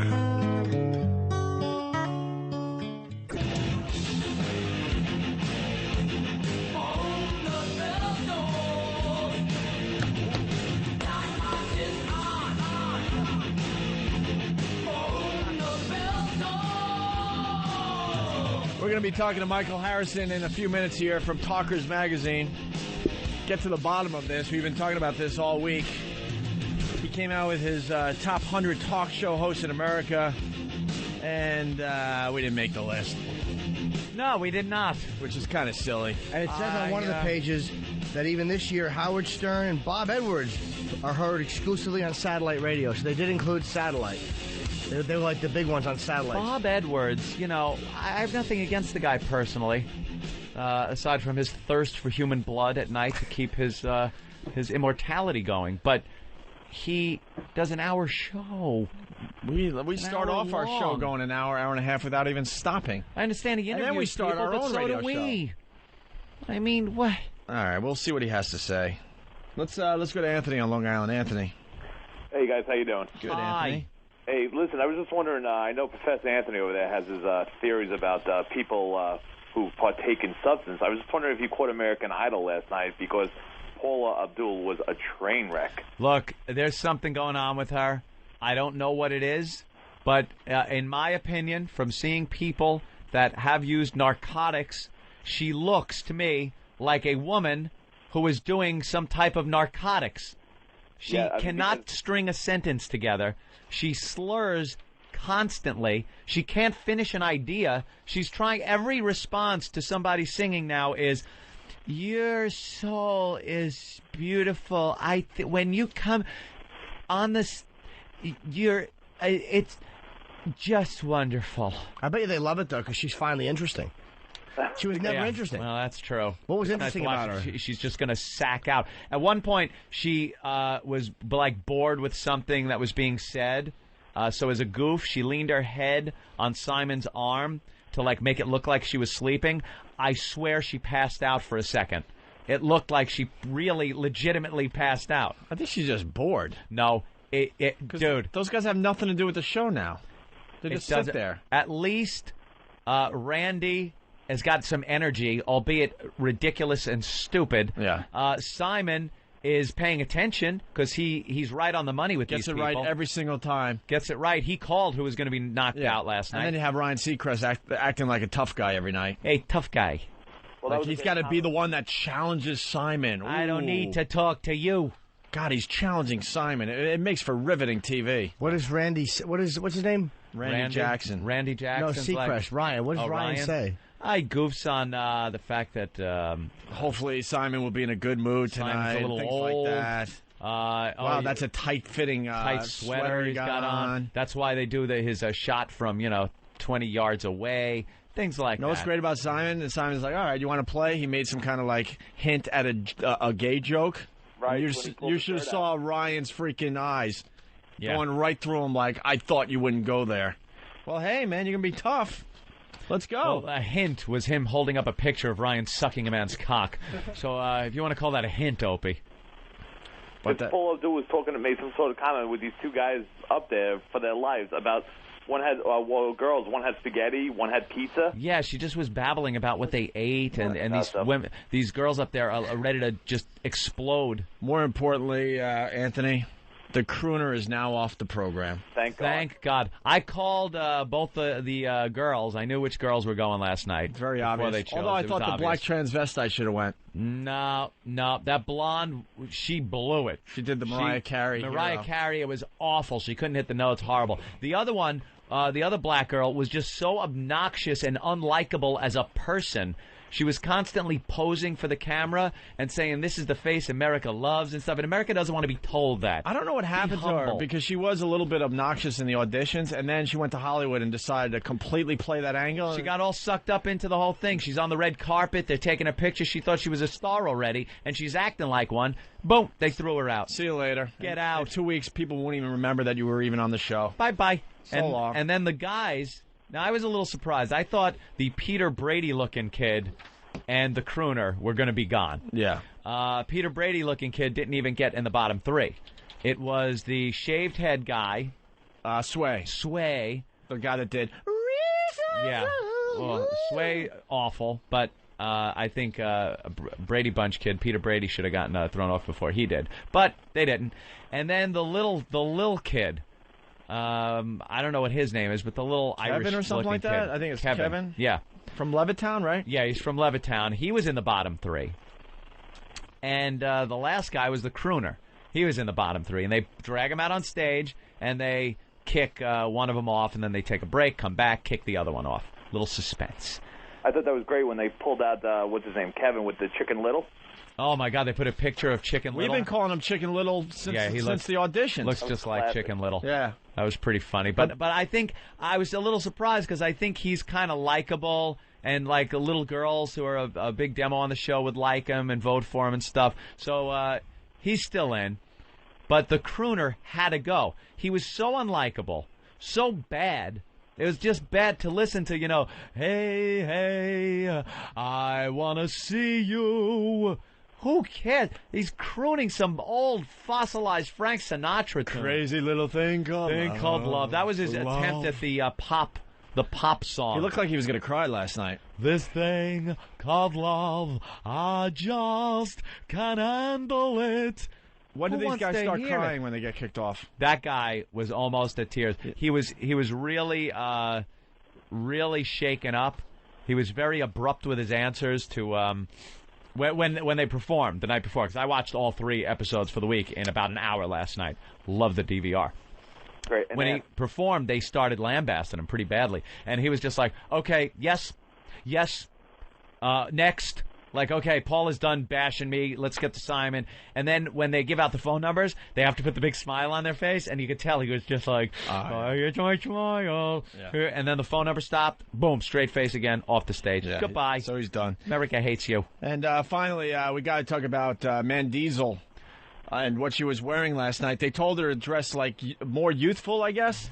More youthful or like a U-Haul? Like, I don't know. Which she could get confused because she went with the U-Haul. I said to the guys in the office before the show, it looked like she took a sheet off my bed and made a halter top. She is her ass fucking big. Her top half is big, but you don't even notice so much because her ass is gigantic. She was wearing a black, it was like a sweater-type material skirt thing. I don't even know what it was. But it was over her ass, where it made it look even bigger. Unbelievable. Huge. I was fascinated by it. All right. Fixated on the ass. Thank you, Anthony. And they kept her in there. There's your Idol update. American Idol. But I saw the full performance of the rock guy. Yeah. Chris Daugherty. He is winning. There is no way in hell this guy is not winning this competition unless it is completely fixed, because every week the guy comes out and just stuns everybody. He's got a great rock voice. The guy should already be in a band making money. They showed a little of his personal life the other night. That was a reality check, huh? Holy shit, he's in some auto parts warehouse or whatever, yeah, with his blue uniform shirt on and a clipboard, walking through, checking out if there's enough fuel pumps in stock. And the guy could be a rock star tomorrow. The guy's got such a great voice and presence. And there he is. They're ready to pick a rock star finally. Job. Yeah. And I mean the people behind American Idol, not America, because America's not picking the winner. Dude, the guy could get thrown out next week. He'll still go on and do more than the winner this year if he got thrown out next week. The guy's got it knocked now. You think he's going to stick with that prefab family that he married into? I don't know. When if you're checking off air cleaner, fuel pump, radiator hoses, and you got a band on the side or something like that, and you're married like that, that's one thing. It's a little weird because he seems like a young kid. Like how old is he? Do you have that site still? He can't be more than 25, 26. Yeah. He married a woman that had kids already. That's fine. Happens all the time. But they're older kids. It just seems a little much to take on. No? When he's touring and these chippies are throwing themselves at him, and he's that age, and he's thinking about life, kids. Oof. How old is he? Let's take a look here. He is 26. Yeah. And those kids are they look like they're 12, 11. Mm-hmm. They're up there, it seems like. I don't know. All right. Well, good luck. Keep up your good nature. Let's say hi to someone in Arizona. Arizona, what's up? Hey, what's up, boys? Hey. Yeah, I want to tell Anthony, crooning is alive and well on Frank's Place, XM Channel 73. That's right. The original crooner. I don't like when American Idol puts the crooners on. They're not American Idol material. They're one-trick ponies. They fit into that very narrow category of something from a throwback from the 50s. And it doesn't fit. They have no versatility. Like the rock guy can probably do one of those rock ballads to cover the soft side. Yeah. He could probably throw his own spin on something crappy like, I don't know, if they want to do some kind of Barry Manilow week on the show, he could probably throw a rock twist on one of those and make it original. The crooner, everything he does is crazy little thing called love, this thing called yesterday. All my troubles seem so far away. Now it looks as though they're here to stay. With the affected crooner Frank Sinatra voice. It doesn't work. It's not going to be as fun now, watching American Idol with him gone. Good. We got Michael Harrison on the air here. Finally. Michael. Hey, you guys are funny. Oh, no. Here we go. Michael. First of all, are you... Who was doing the singing? Oh, that would be me, Anthony. Yesterday. I do that all the time. I love to croon. It's crooning, sir. Crooning in the shower. You don't see the ridiculousness of crooning on American Idol? Well, those people on American Idol have a big problem on their hands, and that's trying to figure out how to create music for the masses. TV tries to have a mass audience, and as you know, you're part of satellite radio, and satellite radio's got all those music channels. It's almost impossible today to please a mass audience by programming music for them. Well, I think satellite is a better outlet than FM radio. Absolutely, as no far question as music about goes. It. And you know what? Satellite radio is going to do to FM radio what FM radio did to AM radio. And haven't heard that one Make yet. It staticky? Can you hear me? Yes. Yes. Absolutely. Hey, Michael, you're taping this? Yeah. Oh, okay. All right. Cool. Are you? Well, I don't know. If it's somebody is somewhere out there. Of course. They all end up out there on the web. I don't believe we've ever spoken. No, Michael, a little history here. I've been watching you from afar. And you literally with binoculars and you've always talked nicely about Opie and Anthony. Not only have I spoken nicely about you, I was your biggest defender in the press. Yes, you were. You had that cathedral incident. Yeah, you were one of the ones that actually defended us in some way, and then I've seen you, talking about us in articles in the paper all the time, and it was nothing but nice and positive stuff. And that's why I'm confused that when the Talkers magazine came out with the Heavy 100, the top 100 talkers in America, we didn't even make the top 100. Total mistake. What do you mean total mistake? I regret it greatly. It was a big mistake. Why, though? Oh, God, of course. You guys are hot. First of all, this is a committee does this. I don't take it on myself. If it was just one person, it might not have happened. Two, it indicates that you do have an image problem right now because you don't get as much attention in the press as you did when you were on FM radio. But all right, I got to stop that. Hold on, Michael, because I'm going to defend. We're going to defend ourselves as we move on. Let me finish. I'm going to say nice things about it. No, I understand. I don't even care about the nice things. How many hundreds of letters we've gotten from your listeners? Some of them can use going back to school and learning their grammar. Well. But the letters that we have gotten, the support that you've generated by talking about this, has opened my eyes to just what you guys are doing. So you're saying that Bob Edwards, who works on XM, gets still a lot of attention in the media, but we don't? No, what I'm saying is that Bob Edwards represents public radio. Our obligation, we have the same problem American Idol does, is that people outside the industry read Talkers Magazine's Heavy 100 and use it as an indicator of what the total scope of talk radio is. Okay, I can understand that. And if it was the top 10 and we didn't make it, I would say fine. Even top 25. I'm looking at a lot of names in the top 100 that are justified to be there, and they do have a lot more exposure. Take yes for an answer. I'm on your show, we're recording this, and we're going to run this in Talkers. Yeah, but you guys belong in the Heavy 100. Can there be a retraction, sir, and maybe a late edition? There's going to be a retraction. I want to make a deal with you. Okay, let's hear the deal. I think our pests are holding him hostage. Here's what I want and this is what we're going to do now. All right, let's hear the deal. Show business or what? Huh? Is this somewhat show business, or are you gurus of all that is true and political? I mean, do you have fun on the air? Do you like to have fun? We have a great time here on a semi-daily basis. Sometimes it's miserable, pure misery, What I'd like Michael. to do is the following. Yes. To show you what a good sport I am and to show you that I am sincere. We are going to, if you can come up with an interesting photo of the two of you mutilating the Heavy 100 issue of Talkers Magazine that contains the sin of omitting you from the Heavy 100, yes, we will run it on the cover of the next issue. Well. But it's got to be a good picture. I mean, if you want, I'll come into New York this Kind of wacky. Kind of wacky. Can I be in a Boy Scout uniform? That seemed to work. But it's got to be something that is good for our show because it's the cover of Talkers Magazine. So if it isn't a good picture, I'm not going to run it, obviously. But we are so impressed with the reaction that we have gotten, that you have generated. Not to mention, can I say something? Yes, you sir. You guys are a big-time act. We're just a little magazine. I'm kind of honored that you care so much and that your listeners care so much. Well, it's not that we care, but when you see people like Kim Commando in the top 100, who's the talk radio industry's leading personality in computer talk, it gets you a little mad. How did Rusty Humphreys make number 52? I don't know who I'm talking to, so I'll call you Opie and Anthony. Yeah. But listen, Opie and Anthony, we are not just one genre. We are an industry publication. Yes. We're not read by listeners. We don't. Oh, we understand that. And the industry needs to have computer shows. It needs to have satellite. We understand that. Can I ask you a question? Don't you think that part of it might have been a bias because this show trashes commercial radio? Nah. And look, we call ourselves the Bible of talk radio, which Business Week said, and the new talk media. Well, Michael, you let me finish. You didn't let me finish. Let me finish. You didn't let me finish my question. This is important stuff. He interrupted in the middle of my question to answer it. Okay.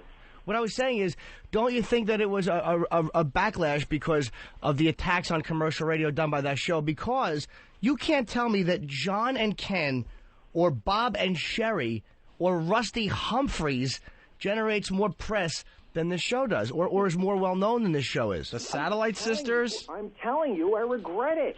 All right, but why are you arguing when you he actually is fessing up to it, and that seems Michael, to be like... all right, I understand you're regretting it, and you're saying it's a mistake, but who else voted on this? Good question. Oh, look, you guys are looking for you're really looking. You really want to have a fight after you've gotten the most incredible concession you possibly could. No, but who? We are asses, aren't we? Really are. All right, but who voted? Seriously, Michael, who voted on this? Is there a 4 or 5 person committee? Are they? There are a lot of people involved. It's the committee here of all the editors, and then we talk to people in the industry. The fact of the matter is. We went over this with a fine-tooth comb, and you deserve to be there on every front. And you know who pointed this out to us? Who? The listeners that you had encouraged to write letters to us pointed out to us. Look, we fit the criteria. Alphabetically, yes. Here's what we use. Okay. Courage. You guys have incredible courage. Thank Effort. You, sir. You're very professional. You prepare your shows. You work really hard. Impact. you have a tremendous impact. You were the biggest story in the industry for a long period of time. Longevity, well, you've been around a while, not as long as some of the people. 12 years, 9 on air. Potential, you obviously have enormous potential, and I would love to manage you because obviously you guys have got to have what you've got going out there for more people to see. So if you don't have a manager, I want to talk to you. Super Agent Bob Eatman. Ratings. Well, you had good ratings, but that's a whole other story. Yeah. Recognition, you've got it. Revenue, I don't have a clue. I don't know if you guys make a dime or not. Service, that's also questionable. Talent, you've got tons of talent. Uniqueness, no question, you're among the leaders in your genre. You deserve to be in the heavy 100. Everybody here agrees. We learned our lesson. We are not beyond learning. And I congratulate you. Wow. You're gonna have the cover of the next issue. This conversation will be printed in the parts that are understandable because there's I know a lot what's of going on garble here, by the way. talking over each other. The pest found out where he lives. But we don't crawl like on my belly. Do you have a video cam there? I'll come in. I'll crawl up now. Yeah, but you're protecting others, Michael. You're protecting others. Hey, come on. His sources. You're protecting others. Opie cannot let this go. No. For crying out Is it loud. program directors? Is it station owners? Don't protect anybody. We are the most. Why do you think? Why did Fred Hansberger make it? Because Who the hell's Quinn and Rose? Guys, stop being so egocentric. Yeah. I mean, you think the whole. I told you guys are. Bill great. Cunningham is a kid toucher. Look at his picture. You think it should just be the heavy one, and then the two of you will. Do the two of you? No, if it was the heavy one, we might not have called you. Who's Imus? I never heard of him. That's right. John or something? Let me ask you a question. Yes. Because our readers are going to be reading this. Okay. Do the two of you in the privacy of your own bedroom ever argue over who's the more popular?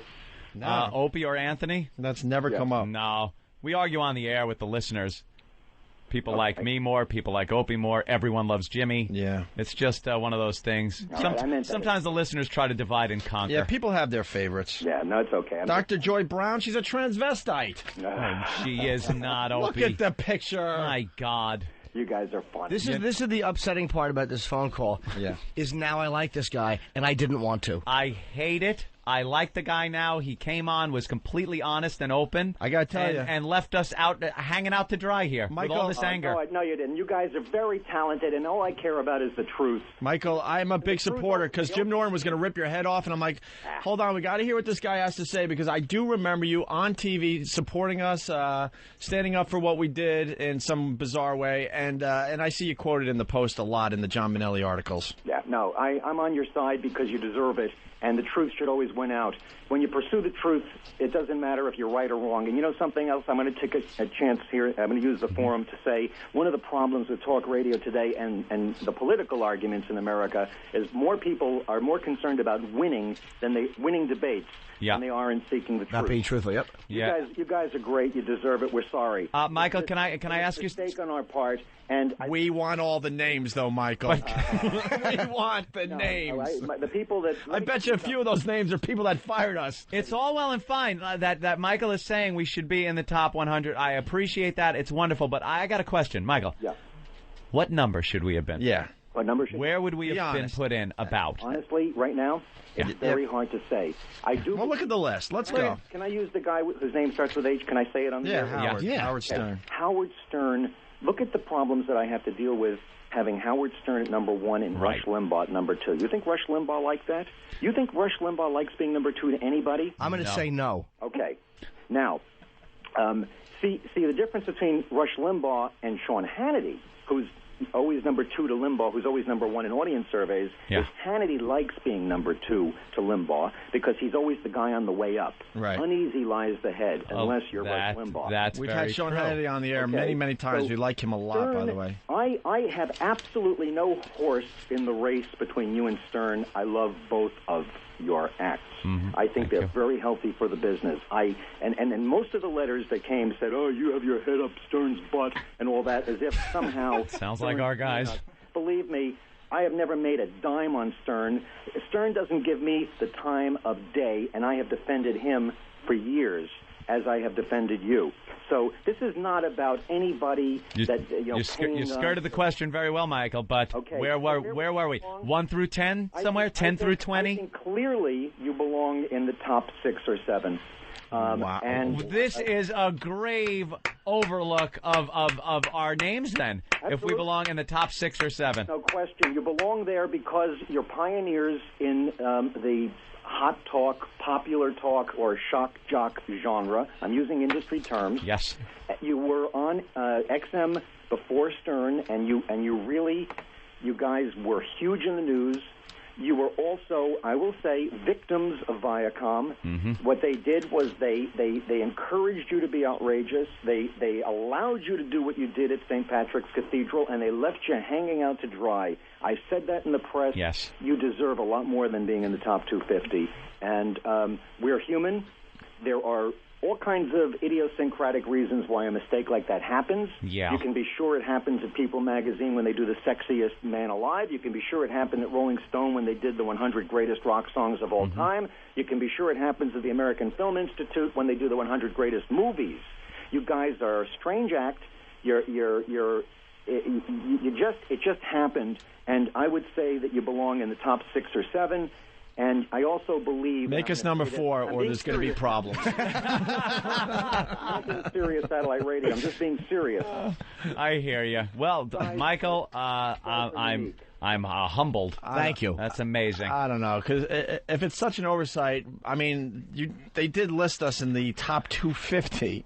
He's being honest, I think. I think Michael's being honest. How much more honest can I be? I just told you in front of your audience that I will run this conversation in Talkers, and we will run your picture on the cover if it can be a funny picture of you guys being angry at Talkers. And we have to figure out how to do that. You want to do it or not? We have a few days to do it before the March issue. We'll talk to our people. I don't know who your people are. I get all these guys go, hey, I'm from Opie and Anthony. Look for my agent, Dugout Doug. He will be in touch. Somebody called my people. How about a picture of you walking around New York in underwear with an apology sign? Women's underwear. Huh? You got it. Take yes for an answer. Wait, what's the all right, what is he asking us now? He wants you guys... Michael, what is it again? No, I'm serious. Let's get right to the meat of I want this to get a photo in the next few days of a very, very good photo in color on a good camera. If we have to come in ourselves, we'll do it, but maybe you guys can do it. Okay. The two of you in your studio, either ripping the issue to shreds, throwing eggs at it. Nothing lewd, because we go through the U.S. mail. Yeah. But something that indicates your total displeasure. Yeah. We'll run a sampling of the letters. Okay. We'll talk about the reaction we had, and we will run as much of this conversation in the issue as is intelligible. And this picture will be... on the cover of Talkers magazine. It'll put you guys on the map. Obviously, the thing I learned from this is just how big and important Talkers magazine is. Otherwise, guys like you wouldn't care. Well, Michael, we're ready for our answer. True. You ready for what? The answer. The answer. What's the answer? Why, Ope? Oh, my God, the guy was... You know, the guy was being very cordial. There's nothing worse, very honest, than when you gear up to hate somebody and they come out and they're honest and nice. He admitted to being wrong, and... Your call did not go through. Will you please hang up and try your call again? You have to hang that line up, Opie. I don't want. I want to enjoy it a little more. We're sorry. Your call did not go through. The guy actually fessed up and said it was a mistake, and that we should have been, dude, top 10, 6 or 7. 6 or 7. And 6 was Imus, 7 was Laura Ingraham. All right, I could see us being just... Dr. Laura Schlesinger still beats us? I'm not going to agree with the top 5, but I think we should be right behind Don Imus. That's where we should have been. And Opie's got to hang up on him. Holy shit. That's the second time someone has called in that I was all geared up to hate, and you wind up liking them. Yeah. You know, he's really not a bad guy. That's why I was surprised, because he really does support us in the media. Dude, he completely told the truth. Holy crap, that's fun. Let's say hi to Mike in D.C. Mike? Opie, you were so right on hanging up on that guy. Man, I could smell that shit from here. What? He was just totally full of it. No, I'll tell you why I don't agree with you. Because he wouldn't have come on the air if he was going to lie, he wouldn't have come on the air and said, yeah, we made a mistake. There's no advantage for him to do that. If they said, like, hey, fuck Opie and Anthony, there's no advantage to then come on the air and go, we made a mistake. There's nothing advantageous to it. How can you say he forgot to put you in the top 10, but they remembered to put you in the top 250? That doesn't make any sense. He just got an honorable mention, but whatever the reason, he did come on the air and say that they were wrong. Yeah, I'm a little suspect of that, but I don't know. Something smells fishy. I'll say it does, but the guy came on the air and he was pleasant and he said, look, we were wrong. I mean, what are you going to do? You have the guy, all right, that's what he said. All right. You're going to hang up on him, which was good. Yeah, all right. Yes, but I want to know what picture they're going to take of these two. All right, punch it out. All right. I want to thank the pests. Oh, yeah. Yeah. The pests absolutely. really did their job. See, these are the battles they fight all the time. I had no idea that hundreds and hundreds of emails were being sent over there. Sent to them, and a lot of them were very intelligent emails. Well, let's not say a lot of them. And then some weren't. Dave in Tennessee. Hey, guys. I think apology accepted, and we can tell Dugout Doug to let his wife go now. Yeah. Yes. His wife's playing cards. They're letting her win until he comes back. Yeah. Busting out. All right. Let's go to cigars and scotch. Cigars and scotch. Hey, the Army flexes its muscles again. And Opie, you hung up on the Photoshop contest for the cover of Talkers magazine. Thanks. Oh, yeah. You know something? Photoshop. Well, it smelled of wacky. We try to stay away from wacky. I want to see what the Photoshop guys can do with that idea. Right. Make an Opie and Anthony shot with us holding the Talkers magazine and ripping it up in some situation that you might find humorous. My Photoshop entry would be Michael Harrison's head that we're holding from his hair, and it's severed, and there's Alzar Cowie, and there's just blood dripping from it. That might be a tough one to get to the rest of the industry. Yeah. How about you two? How about, all right, this will be very funny, you two with your hands on your hips like 1940s guys staring in the harump face at the magazine. And I think one hand on our hip, the other one wagging our finger at the magazine. Hey, you. Anthony wagging his finger, and Opie with your arms up in the air like, what the hey? Where are we? And maybe Ben taking a liquidy bender shit all over the magazine. That would be good. I think maybe a shredder. No. Michael in a boat. Me and you, one looking one way, one looking the other. A guy in the middle going, what do you want from me? What do you want from me? That'd make a cute picture. Or how about me? Just me on the cover, pointing at a map of Poughkeepsie and saying, I'll be there soon. Or when? Atlanta in 2 weeks, actually, the punchline. All right, you could do that. There's plenty of opportunities for pictures. Because Talkers is based in Atlanta. I'm willing to go out on the limb and believe the guy. Not just because it's in my best interest, and it makes us seem much better. It makes me feel better that the guy actually fessed up and said that. He sounded sincere. Most of these guys will avoid coming on the phone. Like Richard Huff, we got on the phone, and he turned out to be a good guy. And, oh, man, he was great. Yeah, we want to rip him apart. If they come on the phone, usually they're going to tell the truth, because why are you going to come on? Doing phoners when it's a friendly situation is hard enough. Doing phoners when it's not. Yeah. I'm trying to talk. Turn the music off. Oh, there's music. I don't like that music over my voice. Thank God the music's here, because I don't know what time it is. It's, time to dance. Listen. Go, Jimmy. You're on camera. Go, Jimmy. Go, Jimmy. Jimmy's camera would have had to been restarted if it was earlier in the show. It's a little pixelated. Or is it Jimmy? No, he's just pixelated. Walks around like that. You're dancing. I'm good. No, you're not. I do a dance called... That is ridiculous. I do the Raj from What's Happening. And I cannot wait until they roto you out of that picture and place you into some ugly, horrific, embarrassing situation. They won't do that. Yes, they will. I dare the Photoshop people to fuck with my dancing. I dare you, motherfuckers. Sergio. Yeah. Make it fast, Sergio. Hello. Yeah. I'm just calling to let you know that I bought the new Major League Baseball 2006 show for the PSP. Yeah. And I created a character named Greg Hughes. He plays third base for the Mets. Were you able to make him look like Opie? Yeah. Oh, cool. Take a screen cap and send it in. Yes, all right. Did he pick the baseball up with his ass cheeks? Easy. Drop it on second base. I wasn't a good baseball player. I should be in right field. Yeah. And when I'm up to bat, I should be way out of the batter's box. Do you know what they told I me? was very scared to get close to the plate. In school, I don't want to end on a really big laugh, but they always told me that I should have been an astronaut because I took up space. That's wonderful. Because people. All right. Ron and Fez up next. Hey, Fez. We love the guys. That Ron made me laugh so fucking hard last night listening to the replay. Those guys are on fire, man. Really funny, He is man. a pisser. I hope you enjoyed this crap today. I did. I had fun today. Yeah, we're going to be at F.H. Riley's 400 New York Avenue in Huntington on Long Island tomorrow night for late night karaoke. Yep.